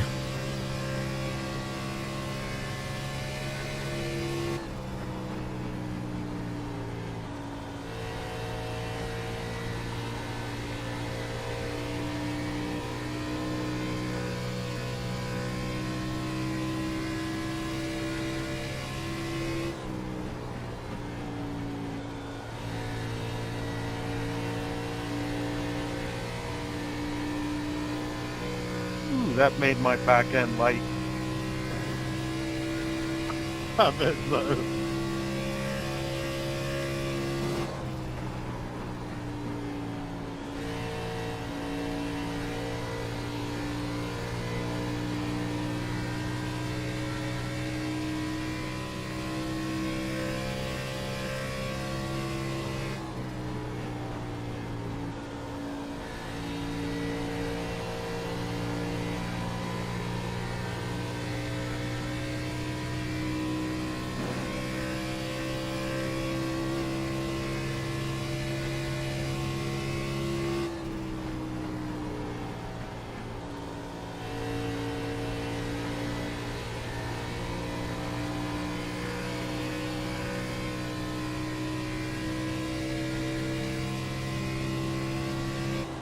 Yeah, the one I'm most worried about is the 19. I think he went the furthest of the people that were closest to us.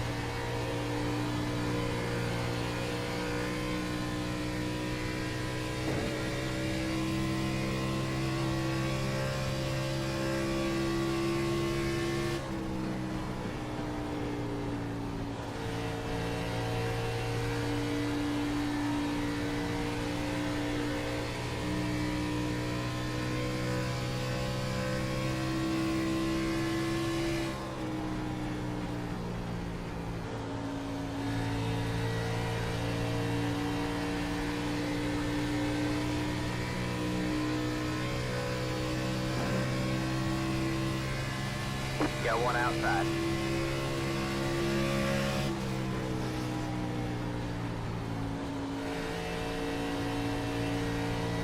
You're clear high, clear high.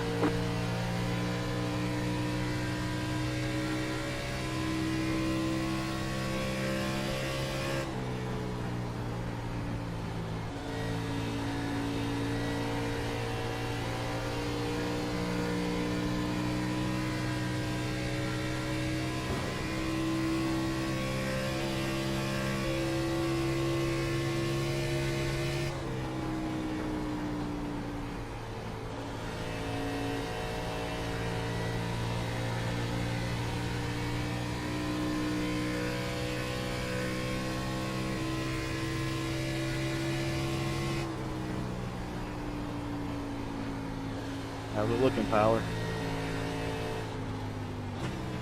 Fuel's fine. I'm just worried about whether the two stops can catch me.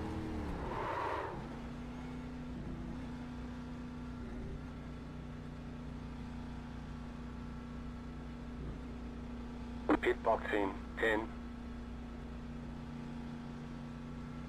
5, 3, 2, 1. Right here.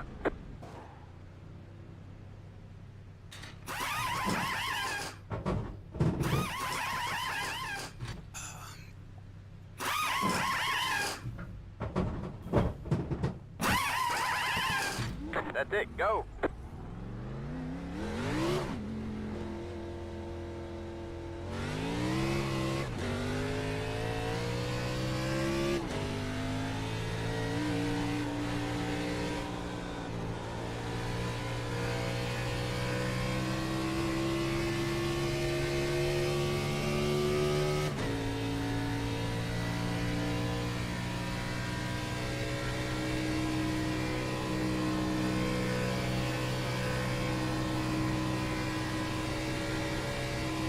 All right, now we got to go catch him.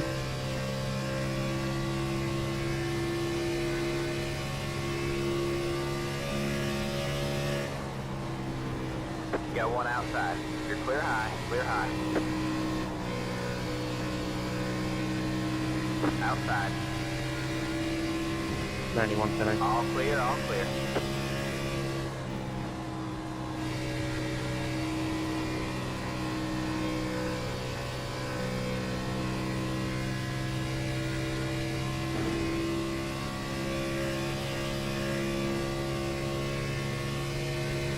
Hitting.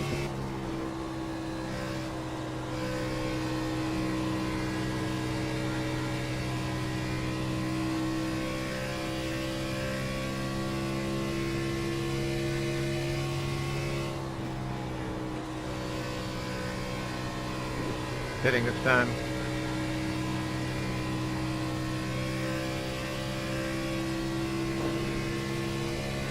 Outside. You're clear high, clear high.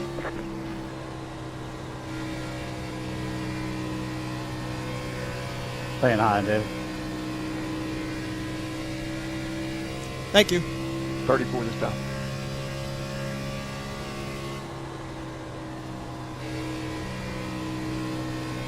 '99 pitting this time.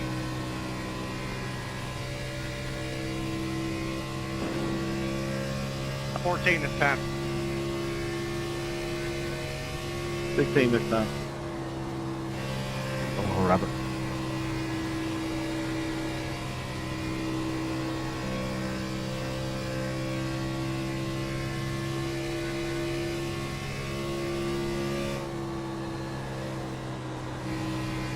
Mark, I'm putting right here.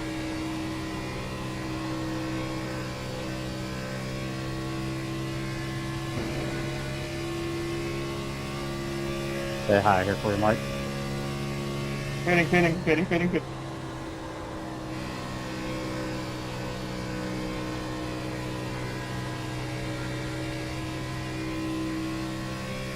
I didn't underfuel it as much, but Geez, David, you kick in the nitrous?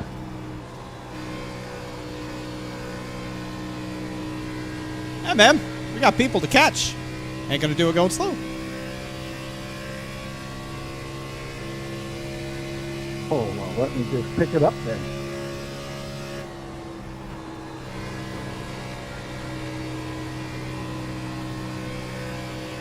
'98 penny.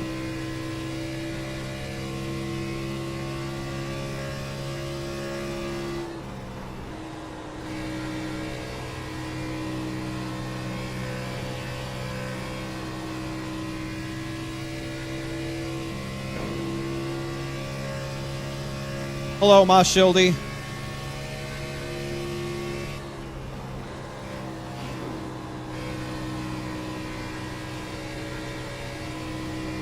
'27 pitting.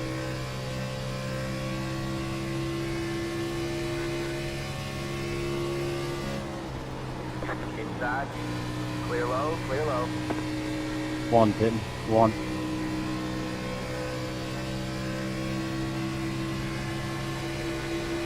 Outside. You're clear high, clear high.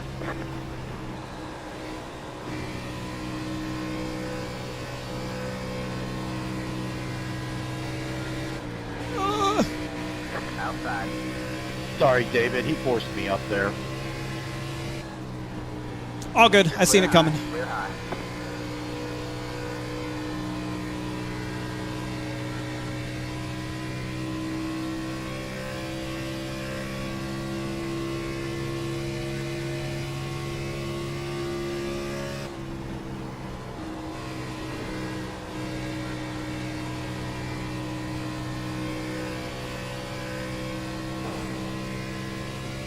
'96 pitting.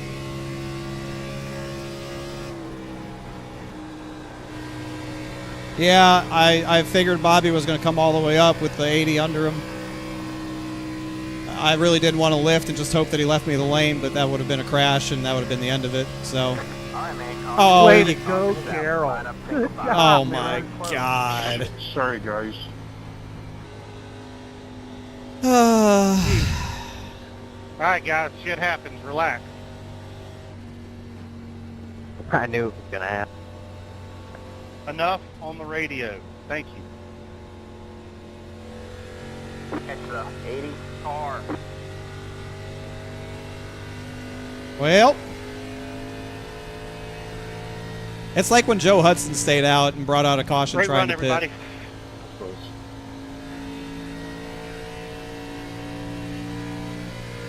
Picking up middle 1 and 2. Do we pit? Yeah, I mean, we have to. We have to. We're running out of laps here, and if caution comes out with 20 to go and somebody takes tires, then, you know, good for them. But Pit road is now we'll just take them now and see what happens. It's been 12 laps, and I think we just got to come take our medicine and take the last set of tires.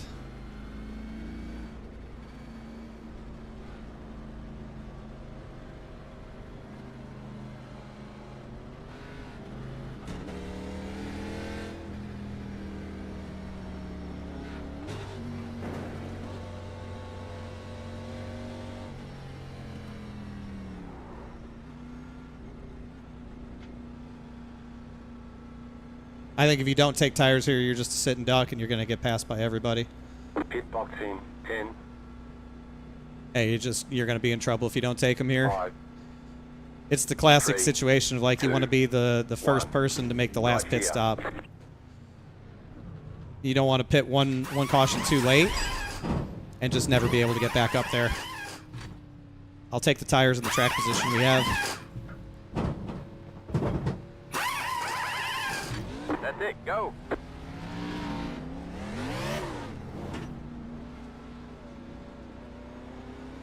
Line up single file.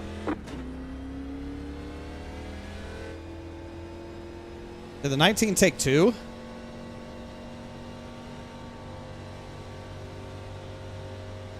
'19 had to have taken 2 if he's that far out in front of us. Unless he was that far in front of us coming in. I don't know. He may have had a big buffer coming in, which is why I had a big buffer coming out. I don't know. There's no way he would have taken 2. Donnie, thanks for the 60 months. 5 years with the children. Thank you, Donnie. Hello. Welcome back. Good to have you. Sorry, man. I was looking down at my F3 there. Damn.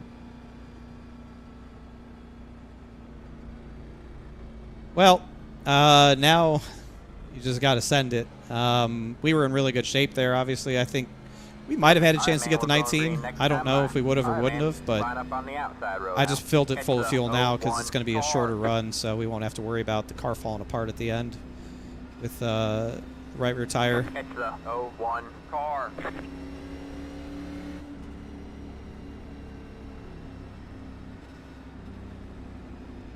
So it looks like Fuller and Nelson stayed out. See, Bobby, worked out okay. We're good.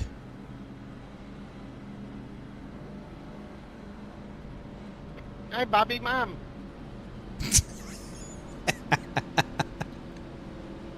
Did you make your eyes go inverted when you said it? I'm just glad somebody knew what I was talking about.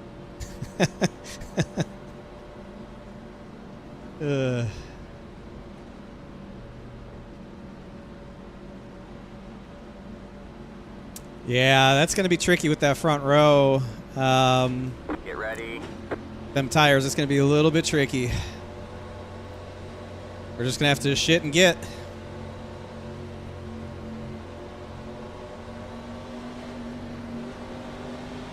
Green flag, green flag.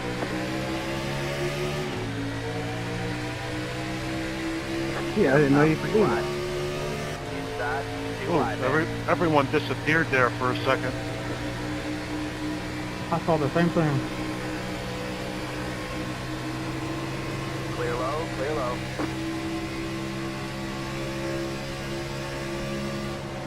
You got one inside. 3 wide, you're in the middle. clear 2 wide. 3 wide, you're in the middle. Inside, 2 wide there. All clear, all clear.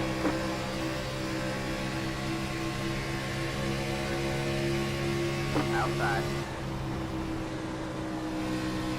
All clear, all clear.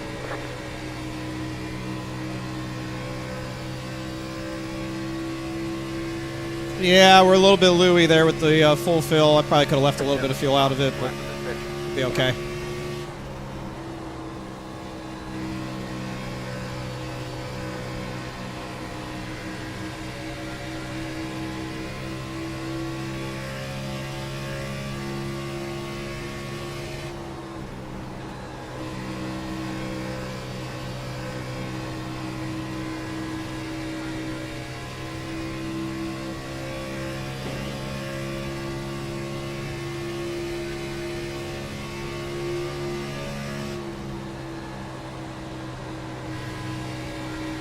Outside.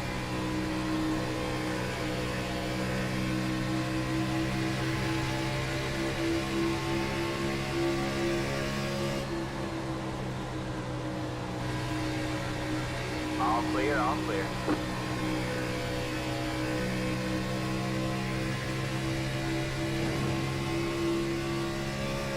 Got one outside.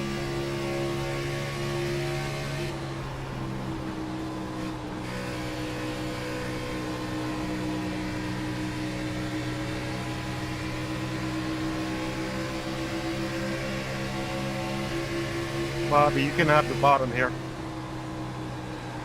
Thank you. I didn't realize there was no one behind you.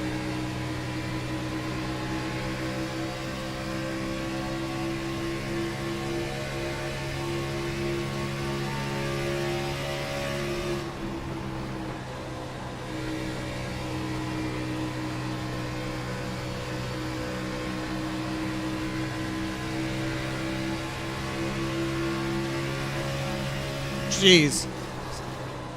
You're clear high, clear high. You got one That inside. was fucking weird. That was me. I gave him a little bump and got him sideways. Oh my. All clear, all clear.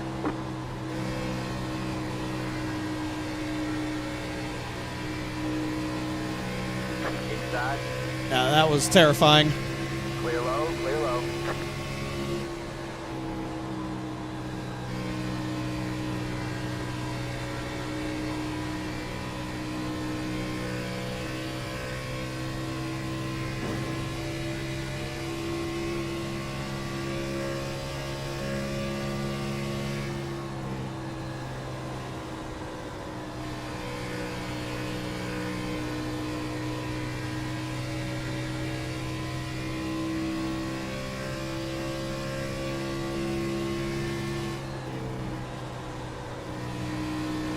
Ooh, that was sick. I thought it was over when he hit me and we hit the 51. I don't know how we didn't wreck. I thought it was over.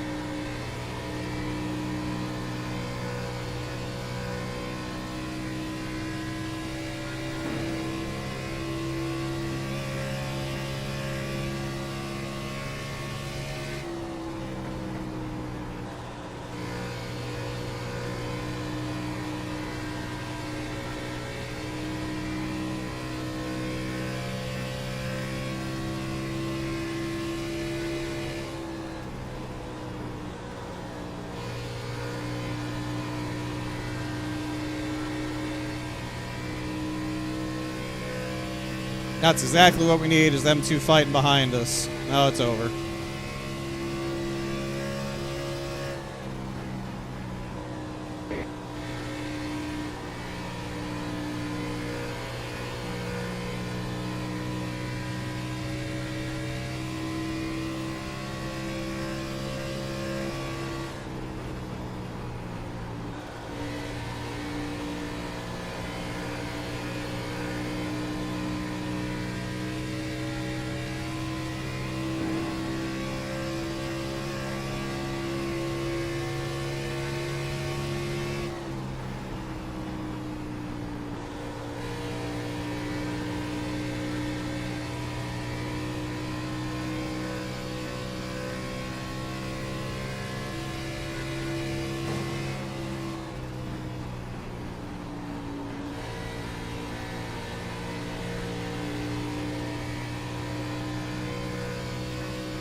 Car looks fine. No damage to report. You got one inside.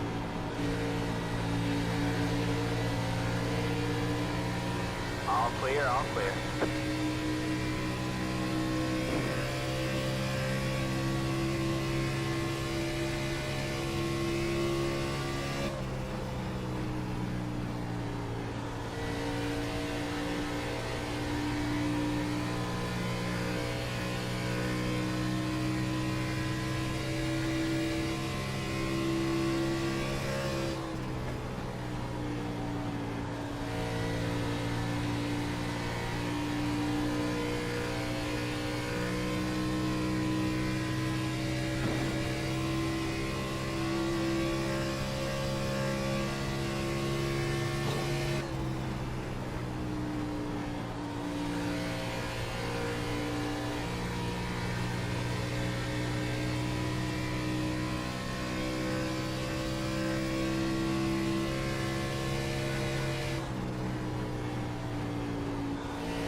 All right, 10 more. 10 more.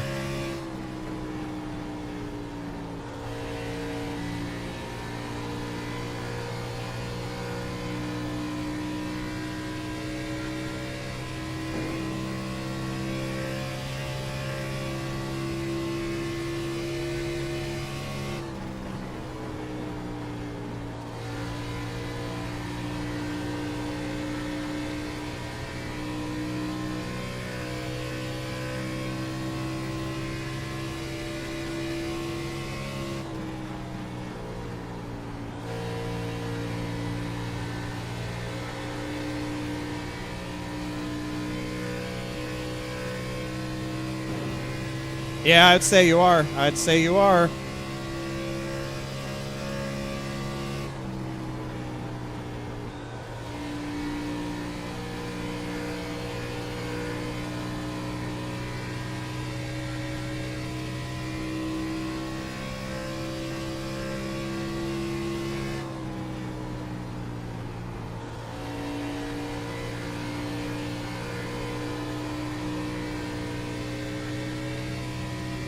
Oh, 24 just pounded the wall out of 4, I'm pretty sure. Looked like he did.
Coming to 5 to go.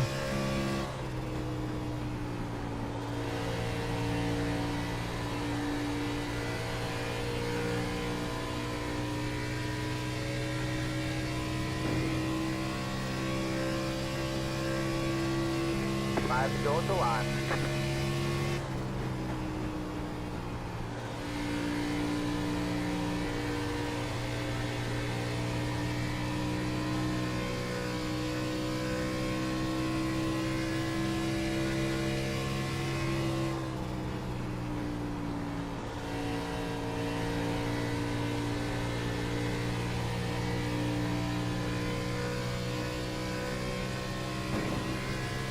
Matt was supposed to run tonight. Oh yeah, I saw that in Discord.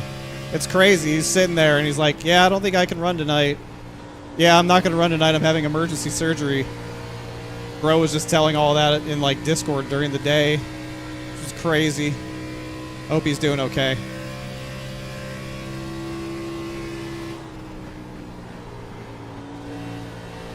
It's just crazy to give like live updates in SIM500 Discord. Logan, you should pit now. I see your monitor. You're watching your watch, so you might want to hit the I'm not going to box make here. it because I need to get emergency surgery. That's crazy.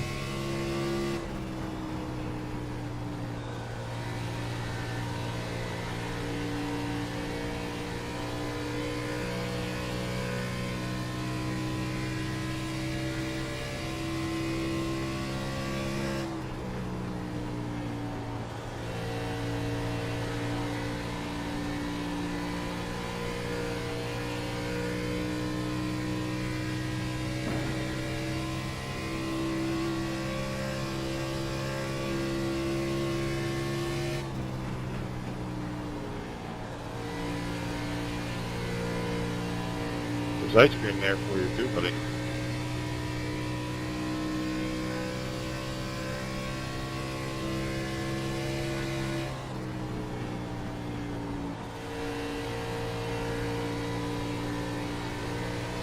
think it'd be mutually beneficial if you just rode behind me. One more lap to win.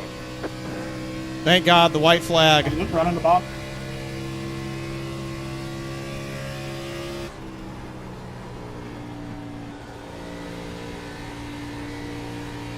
I think you're slowing stuff down, but it's whatever, I guess. Man, oh man, what a race. I didn't know how this one was going to go, but we did it. Come on.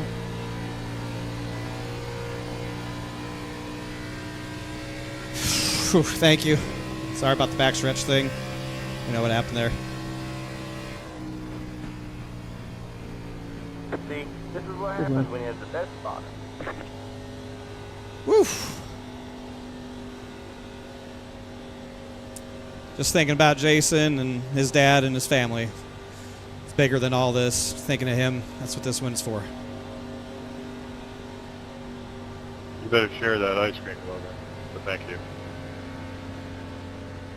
That was a good finish there, Rob.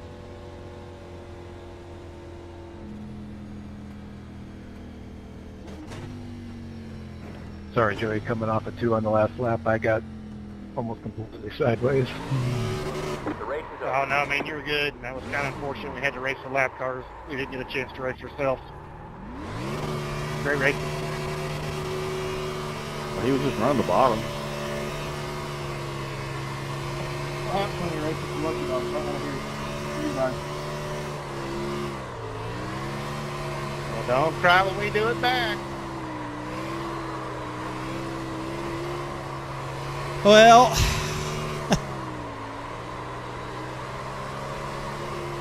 that was fun. I would have liked to seen how it played out if it had gone green the whole way. If the 19 would have won, or if we would have caught him, or what.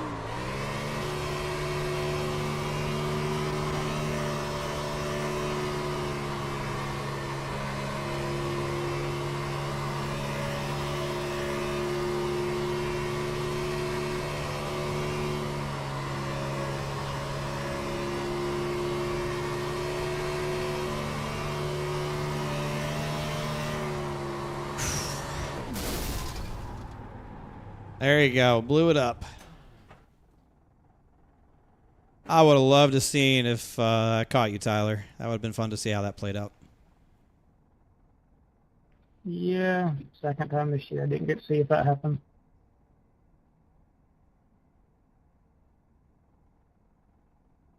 I think it probably, I mean, if you were good on fuel, it probably would have favored you. But we'll never know. What was a lap to the good on fuel?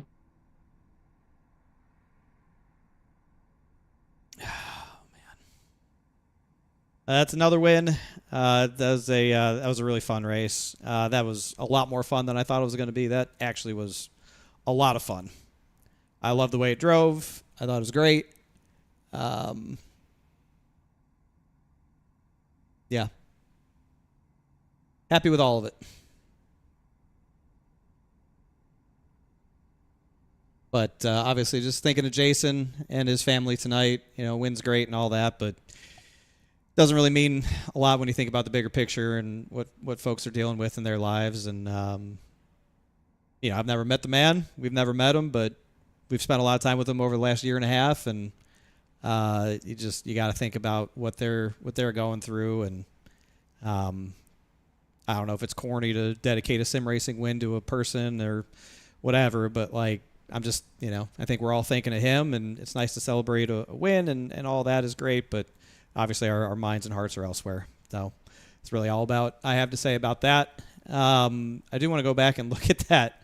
Look at the backstretch deal with me and JP and Justin. That felt really, really sketchy.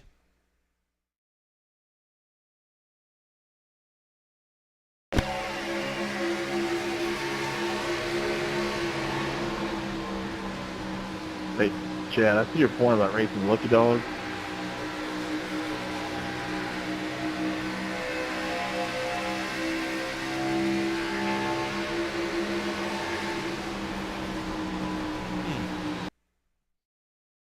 Yeah, I mean, we're all lucky that we didn't just go wrecking there. Really, really lucky.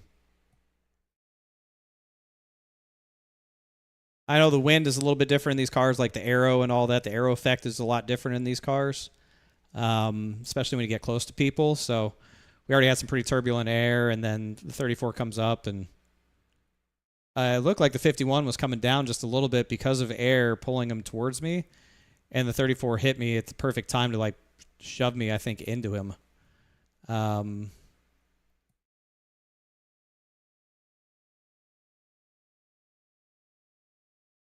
Yeah, we sort of just come together, and so I think a lot of that was air. Obviously, a little bit of a bump from the 34. We were fine. Like the initial contact, we were okay. It was the second hit when he glances off of me right here is what really upset his car a lot and got him stuck in the fence. If not for that, I think he would have been okay. Yeah, the vacuum. Well, they really changed the aero on the O'Reilly car a lot. It's a lot different than it was before the last update. So I think it was some aero effect along, obviously, with the bump. You can't really... Very rarely do bumps on the straightaway in these cars work anymore at non-speedway racetracks. You've just seen a lot of examples of them not working well and really upsetting a race car. Yeah, I mean, I feel for Fuller, obviously. I don't know where he would have ended up if not for this. He was doing a really nice job on older tires. It wasn't a winning strategy, but he was trying to do something.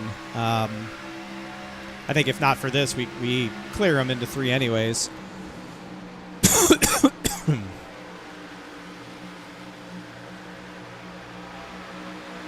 And I got a hell of a shot from Mark right here.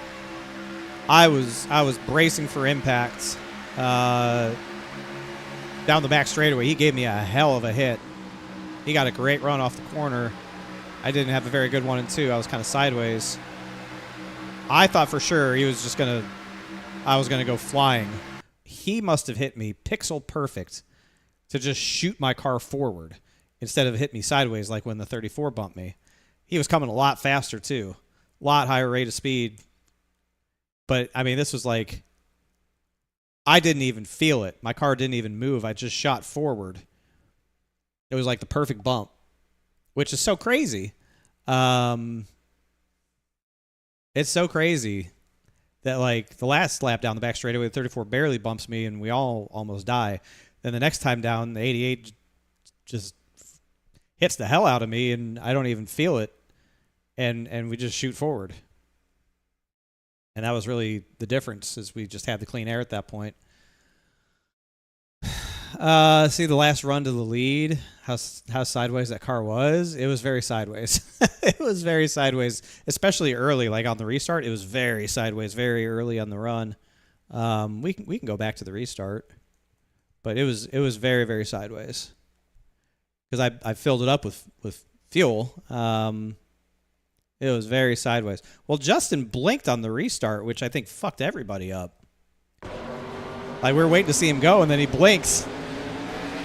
They're like, I guess we're going. It's like it kind of...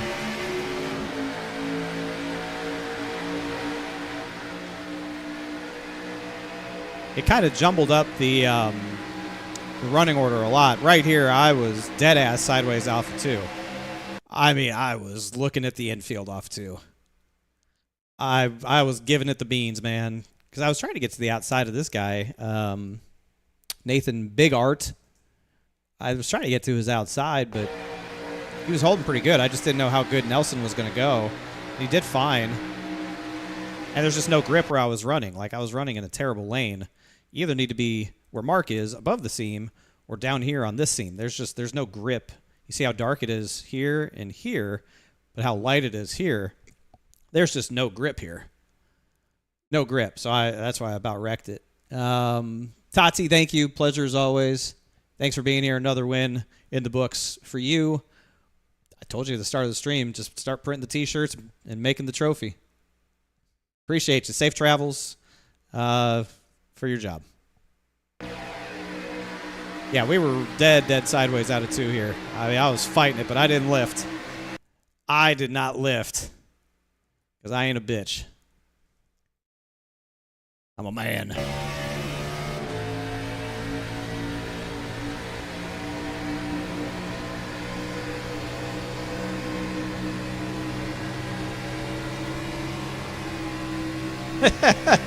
And that's probably why my right rear was so angry for the next couple laps, because I just drifted out of 2 basically. Yeah, not kids. If you're taking notes at home, don't do that. Don't do that. That's it.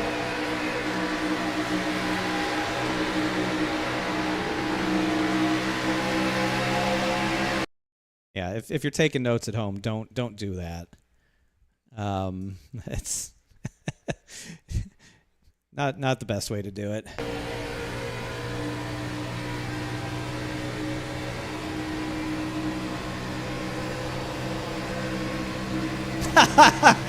I mean, that's actually insane looking from Mark's onboard. I can't imagine what he was thinking.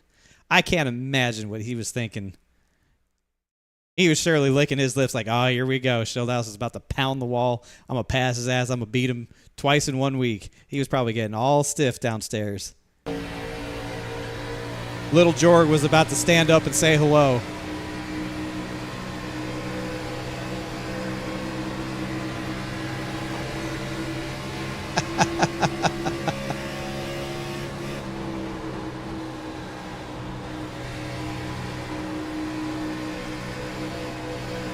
I threw it in there 3 wide, and again, he pushed me here. He could have taken it to the apron if he really wanted to.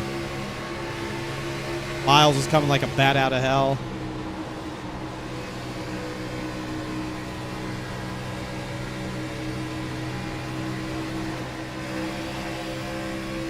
Ooh. Boy, Mark, I think about cleared out Nelson out of 2. Yeah, Miles got a great run.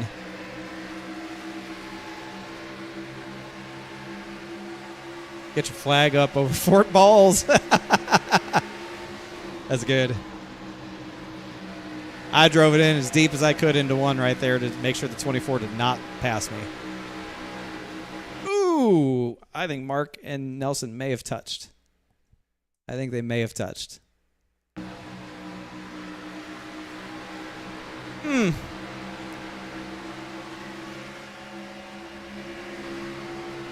If they didn't touch, it was very, very close.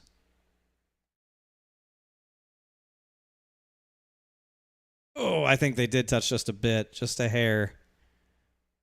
They got away with it, but that was very close. Yeah, we going into 3 here was also a bit sketch. I mean, the right rear was very hot, very angry. From the slide off at 2. I sent it off in there, and it stuck. I knew it was going to get ugly on exit. I was just, fuck, man. I didn't want to wreck Nelson, obviously.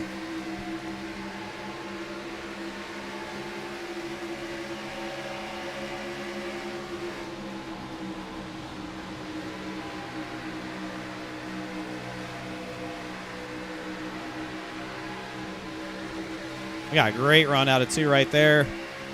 It allowed me to really pressure the 1 here, and wasn't really much of a fight.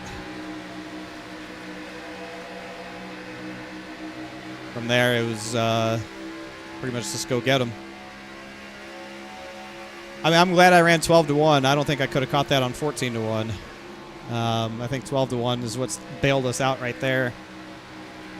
But, like, you can't always do that. Like, sometimes you just can't catch a car that is that sideways. Like, the O'Reilly car, I feel like you can do it more. It's just a better balanced car than the next-gen car. If the next-gen car was that sideways, you're a goner. You don't get the chance to drive it like that. But this car, you can do it. And that's when I really love doing this stuff, is when it drives that way. It's not often that we get the car that drives this way, but we've had it a few times this year. Kansas is usually pretty good about driving that way. For whatever reason, they've always got Kansas figured out. And I was skeptical, right? I was skeptical. Obviously, looking at 58% cross, but I think it really needed to have that. for these conditions, it was really good. If this was a night race, it would have been terrible. But the O'Reilly car, you can really get away with that. Trucks as well. Well, it's a different tire model. The tire model between the Cup car versus O'Reilly and truck is different. And just the way that the Cup car is designed, it is so stiff and so rigid with the independent rear suspension instead of truck arms. You can't drive it that way. It just won't let you. So shout out to the O'Reilly car, best race car in the world. Allow me to drive like Ken Block out here, I guess, and still be pretty fast.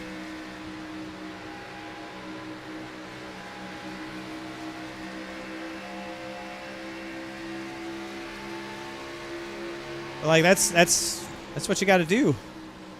Like you got to drive this thing on the limit. You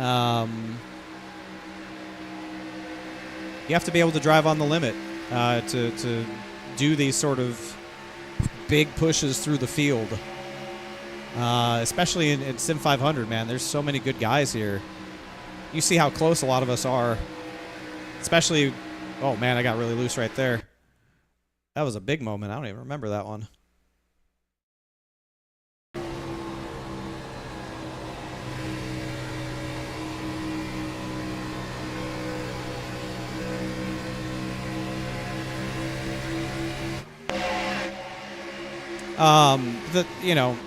I feel like there's so many guys that we can all run similar lap times for 10, 15 laps, and eventually then the skill gap starts to show up and people get spread out over a longer run. But a lot of these guys, for 10, 15 laps at a racetrack, we can all run within a tenth of each other. And it's just so hard to try and pass people when you're all so close, but I think the ability to drive a race car that's really on edge and really be, I guess, I don't know the right way to say this, but like just be ready for how the car is going to react when it gets loose, when it gets free, like knowing how much you can get away with. And it's just an experience thing. Really, at the end of the day, it's just an experience thing. But that's really how you got to be able to drive, is at the limit, if you're going to pass a lot of people and win races. When a car is tight and it's just plowing, it's such a different driving style, and that's why I don't typically do well in those races, because I just don't like that. But when the car's on the right rear and you actually turn it with the throttle, and have to manage the throttle to keep rear traction good. I just love that shit. It's just the most fun thing to do. It's very rewarding.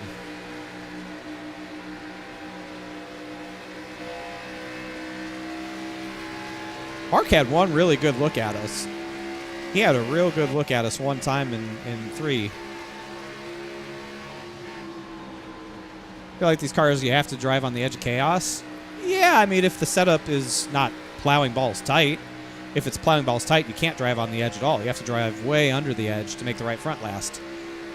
But most of the time, it's very tight setup. Most of the time, it's on the right front. Very rarely is it like this, where you can actually use the throttle to turn the car. But when that's the case, then yes, you absolutely have to understand where the edge is and drive there every lap. And have to be consistent doing it every lap. Like, that's why I keep my delta on the screen all the time when I race, because that's how I know that I'm doing it right or doing it wrong, comparing myself to my last lap.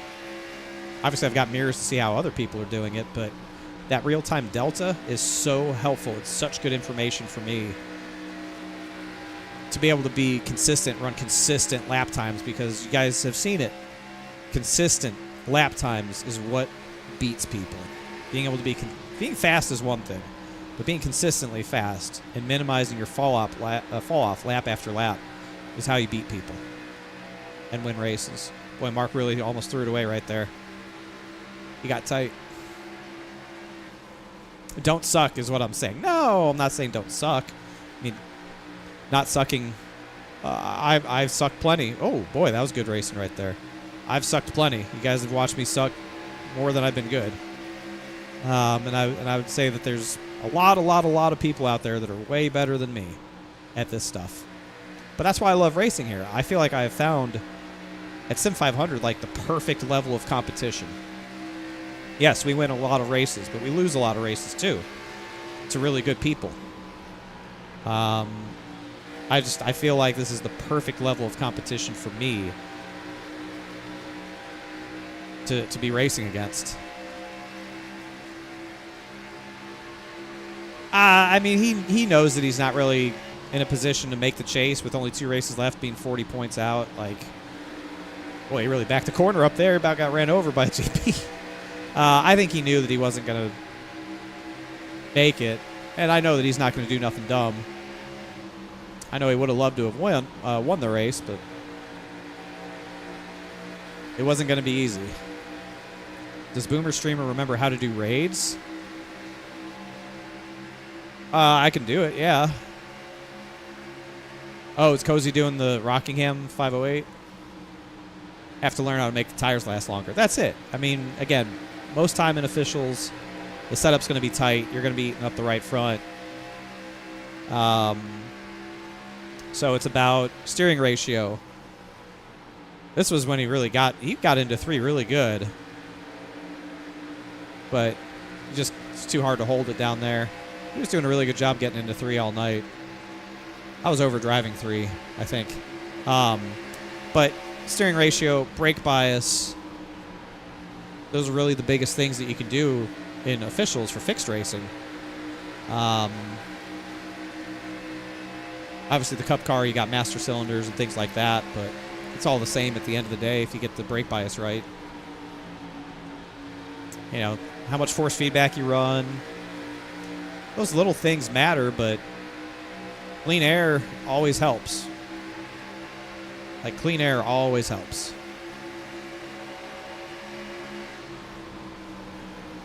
The less racing you have to do with people, the better your race is probably going to go. Being good on a long run is great. Unfortunately, officials, long runs really don't matter because the races are not that long.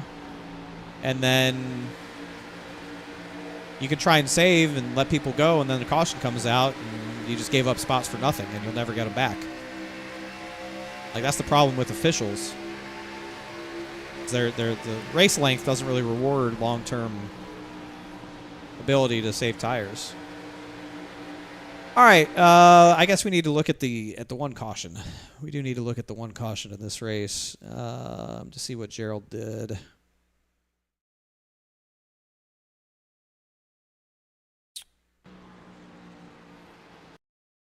Just need to look at it. Oh boy, it's just like the Joe Hudson thing from whatever race that was. Whatever race, Joe Hudson did something similar.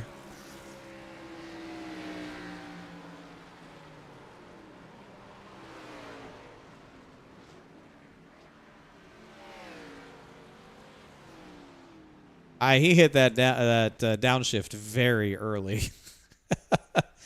He hit the downshift, then he hit the whip and the nay-nay.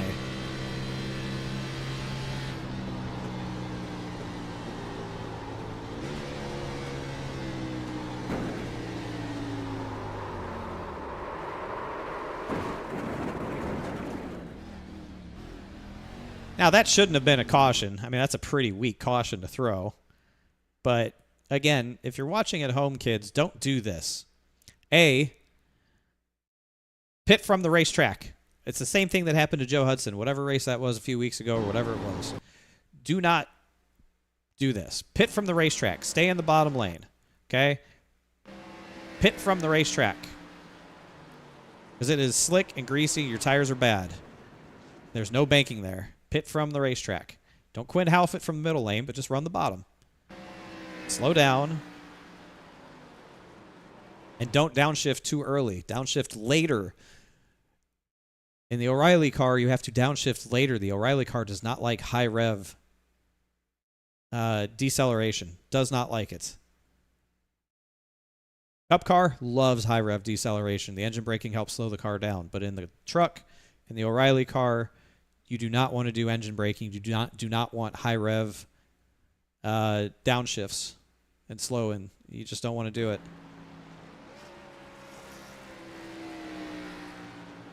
But here, he just de-wedged the car, getting to the flat, and then on old tires. But that shouldn't have been a caution. Like, that's pretty lame. Pretty lame. I think you should look into I think anyone that wants to do league racing and try to get better at this stuff, like SIM500s, obviously, they have all walks of life here. It is a very large skill gap league. We've got 2,000 iRating guys. I think we've got sub 2,000 iRating guys on Mondays and Wednesdays. You see it. You've been seeing it if you've been watching me for the last year and a half that we've been racing here. You've seen it. Like, this is a great league to get into. You know what you're getting into. You can find your place to go and run. And, like, it's a great place to learn. I really feel like it's a great league to learn in, too. It's pretty chill for the most part. Pretty chill. I do want to look at our first pit stop that got everybody all freaked out. They felt like it was a aggressive, unannounced pit entry.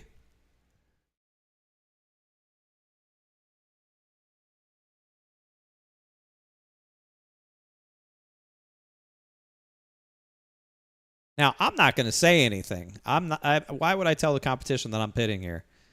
Like, I just have no reason to tell them.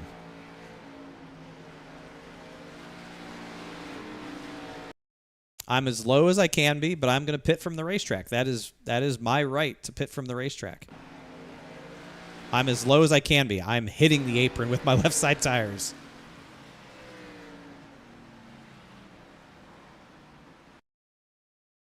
Now, did it put a little bit of stress, on Mike Kelly? Yeah, maybe. And if he runs me over, then he runs me over. And I could say, well, I didn't say nothing, and that's on me.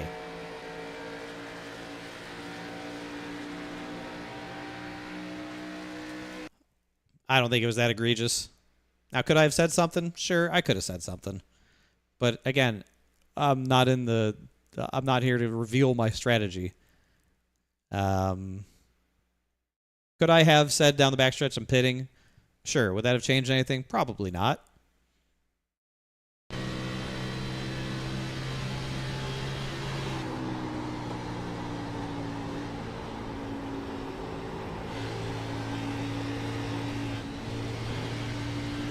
Yeah, I mean, I probably gave him a mild heart attack. Okay, let's be fair. I probably gave him a mild heart attack because he was wrapping bottom. The bottom was the fastest lane at that point in the run.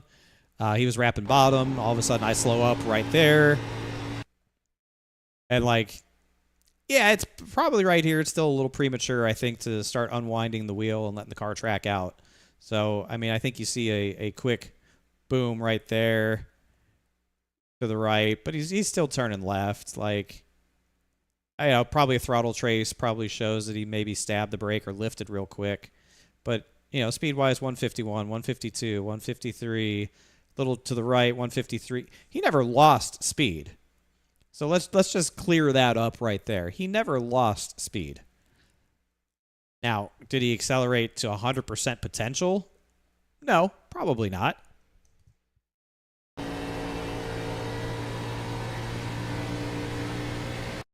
Like from the 34 seat, he's a lane up from the two anyways.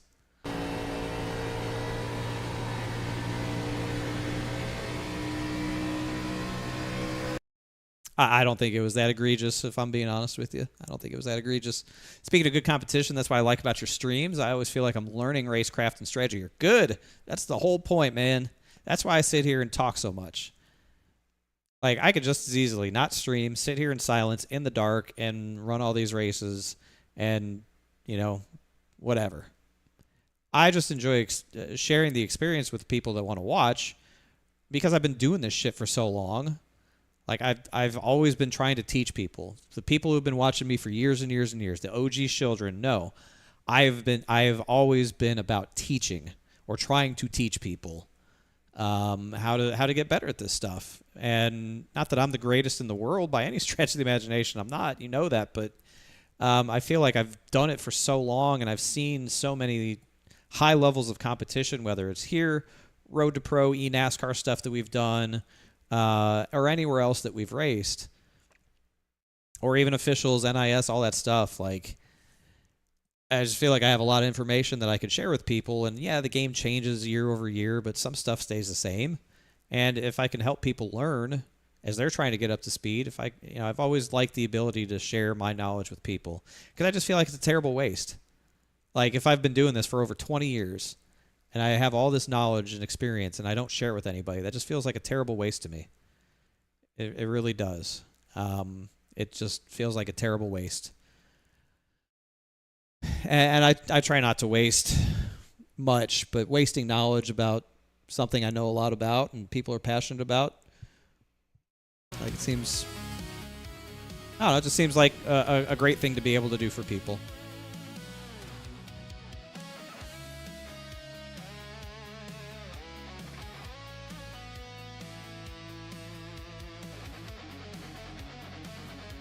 Yeah, man. I mean, listen, I love being interactive with the chat. You guys know that. I will sometimes put myself on the fence reading chat, just because I enjoy talking to people while I sit here and do this.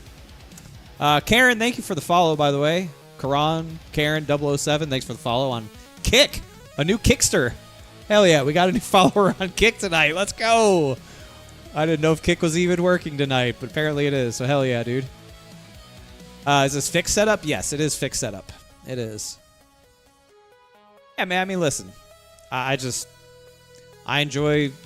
the interactive, the social experience while doing this stuff. It's just more fun. It's just way more fun to, like, sit here and talk to people and answer questions and speak out loud about why I'm doing what I'm doing. Sometimes I'm right, sometimes I'm wrong. You guys know that, but I don't know, man. Like, I think the best compliment that anybody could ever pay me isn't a subscription or a donation or any of that shit. I think the best compliment anyone could ever give me when it comes to being a streamer is that I help them get better at the game. I've always felt that way. That is the greatest compliment that anyone could give me, is that I helped them get better at this. And yeah, why learn from your own bad mistakes when you can learn from my bad mistakes? Learn from somebody else's bad mistakes. What's up, Jav Buff? Just in time for the post-race recap. Yeah, Varley, sure thing, man. I appreciate you being here. Relatively new person to the children, and we appreciate you. Dustin, we don't appreciate at all. We don't like Dustin. Just kidding. We love Dustin. Dustin's one of the few people who comes to my chat that I've actually met in real life. Believe it or not, one of the few people I've actually met in real life. We're here to watch you have fun and succeed. Thank you, Jav Buff. That's why I love you, buddy.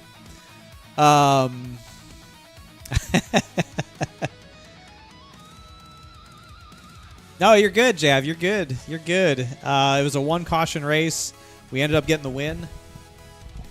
Led 59 laps. So nearly half the race we led. JP Phillips had the fastest lap of the race. A clean race for us, a 0x. I would have thought for sure we would have gotten at least a 2x from the incident down the backstretch with the 34 and the 51, but I guess not. If I'd ever be in the same place as you, we'd have to meet too. I agree. That's why I always tell you guys, man, if you ever see me at a racetrack, just say hi. Just literally shout my name, and I will stop and try to figure out who you are. Because, again, like I've said for years, you guys know what I look like. I have no idea what you look like. So your ability to pick me out of a crowd is a lot easier than my ability to pick you out of a crowd. So that's the deal. If you see me, just shout, and I will literally stop in my tracks and try to figure out who's calling my name. Well, I was on pit road at Atlanta for our race. What the hell, man? That's right. I mean, don't shout David, because it's a pretty common name. So I probably, am more likely to ignore that. But if you shout Schildhouse or hey, dipshit, I might turn around for that. No, we do not go to the New Hampshire Motor Speedway, unfortunately. Jorg second, Miles in third. Nathan Biggert with a great race tonight. Big Art in the 01 car. I don't know how many starts he's made. I think he's pretty new to the series, but a great run for him. Top 5 for him. That was good. I think that's the guy that I motherfucked on the way through the field on fresh tires after the first pit stop when I thought he was going to pull down on top of me in 1 and 2. Bobby Wetzel with a top 10 tonight. Tyler Dalton with the one-stop strategy going and settles for 6th. I don't know if we would have caught him. Fuller 11th. Let's see. Most instant points tonight. Who was the dirtiest driver? Well, it's going to be Bobby Wetzel. In 10th with 8 incident points tonight. Bobby Wetzel, the dirtiest driver of the night.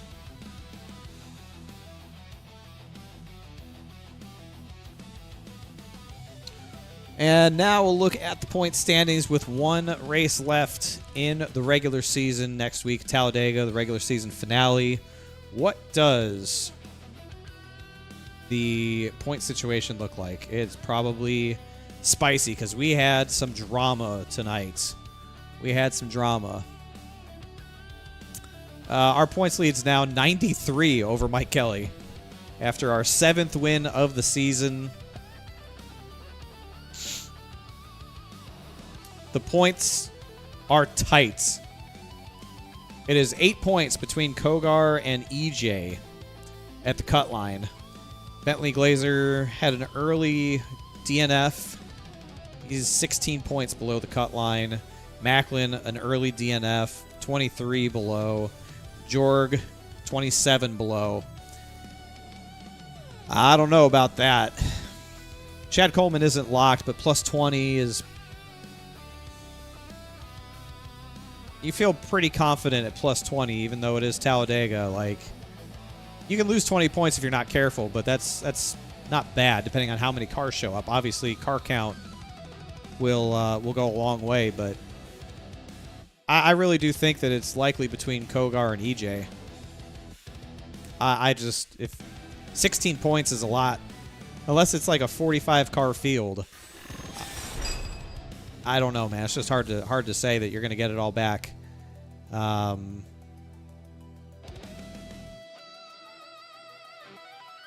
mean, realistically, these guys are all in play with 1 race left, but I doubt it. I don't think it's looking too good for them.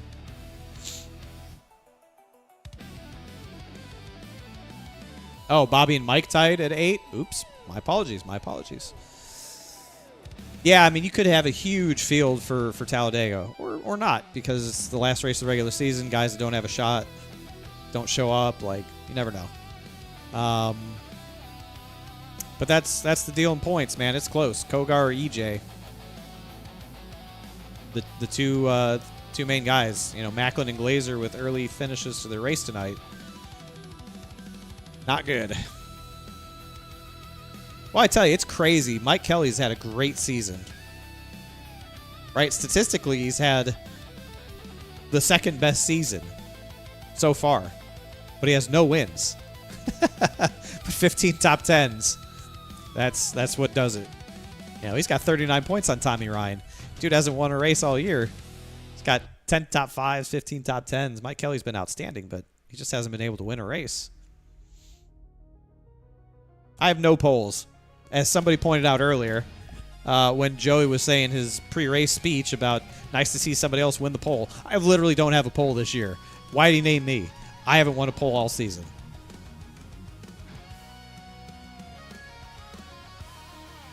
Tommy Ryan has 7 polls. He has as many polls as I have wins.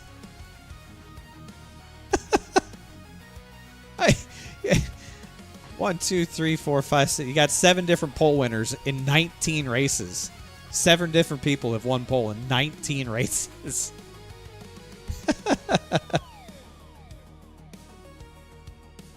You have 6 different winners in 19 races. You know, me and Fuller have won 13 of the 19 races. It's been a bit silly. It has been a bit silly. You know,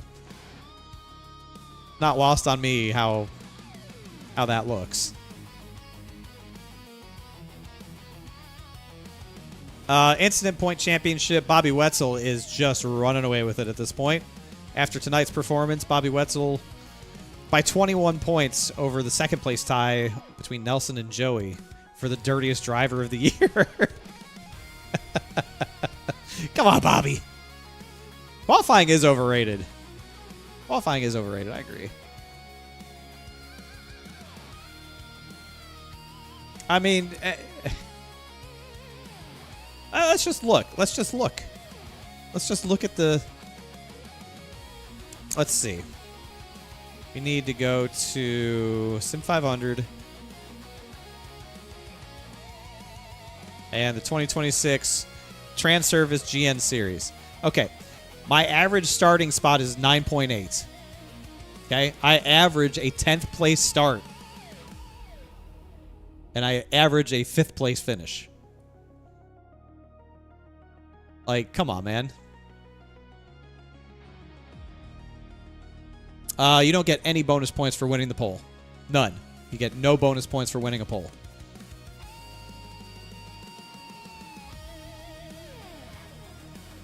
But we've got 7 wins, 19 races. That is a 37% winning percentage. Kind of crazy. Yeah, so winning pole doesn't mean shit. I don't worry about where I qualify.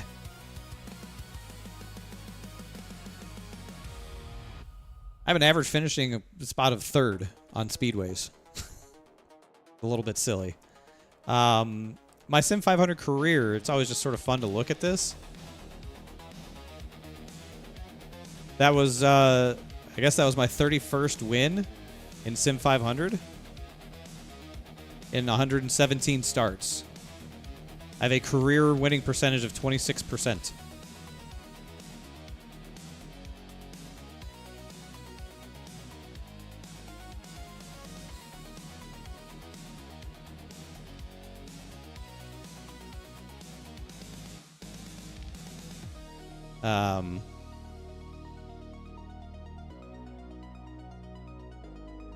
Let's see, is that right? So if we're just looking at Cup Truck over the last year and a half, 111 starts, 31 wins. So 28% career winning percentage in the last 2 seasons. I've run a few other things here and there, but yeah, for my career at Sim500 in the last year and a half, I have a 10th place average start and a 9th place average finish. I don't win a lot of polls, man. I've won... How many polls have I won? 10. I have a 9% poll percentage in my career here. I don't win poll, ever. Anyway. Enough about that. All right, well, pretty decent week. 3rd place on Monday at the Glen. Win tonight. Exciting race, fun race. Have I ever ran a super late model or late model stock? No. No, I've only run truck, O'Reilly, and Cup. I don't mess with anything else because I don't know how to race. I don't know how to drive that stuff. And I don't want to learn. The day they make sweeping changes to the O'Reilly car or the truck, I'm still pretty decent at the Cup car, but my years are numbered. My years are numbered. I know that much. My years are numbered.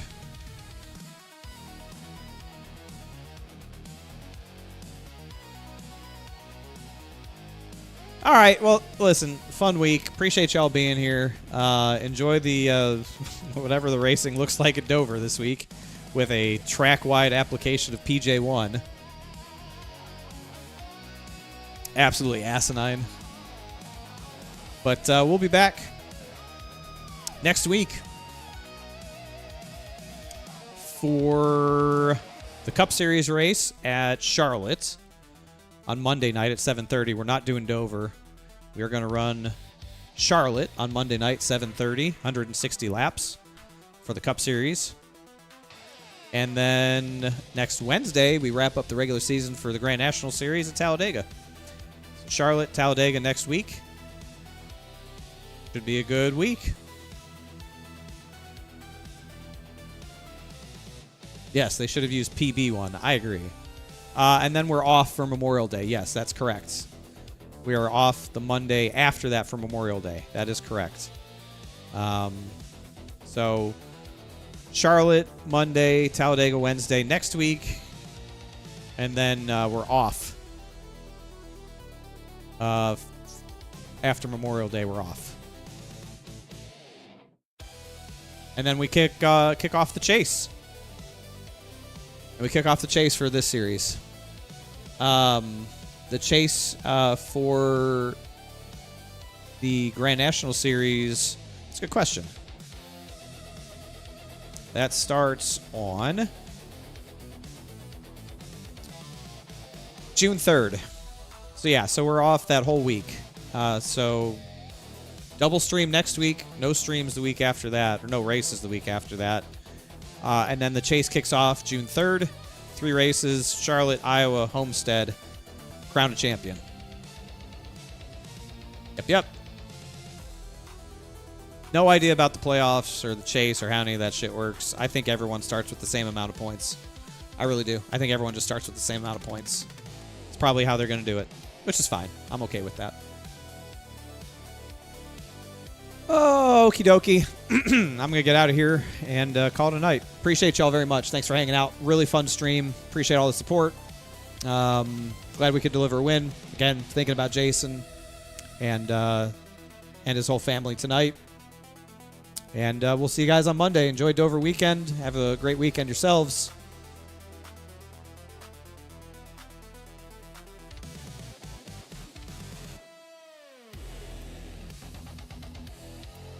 See ya.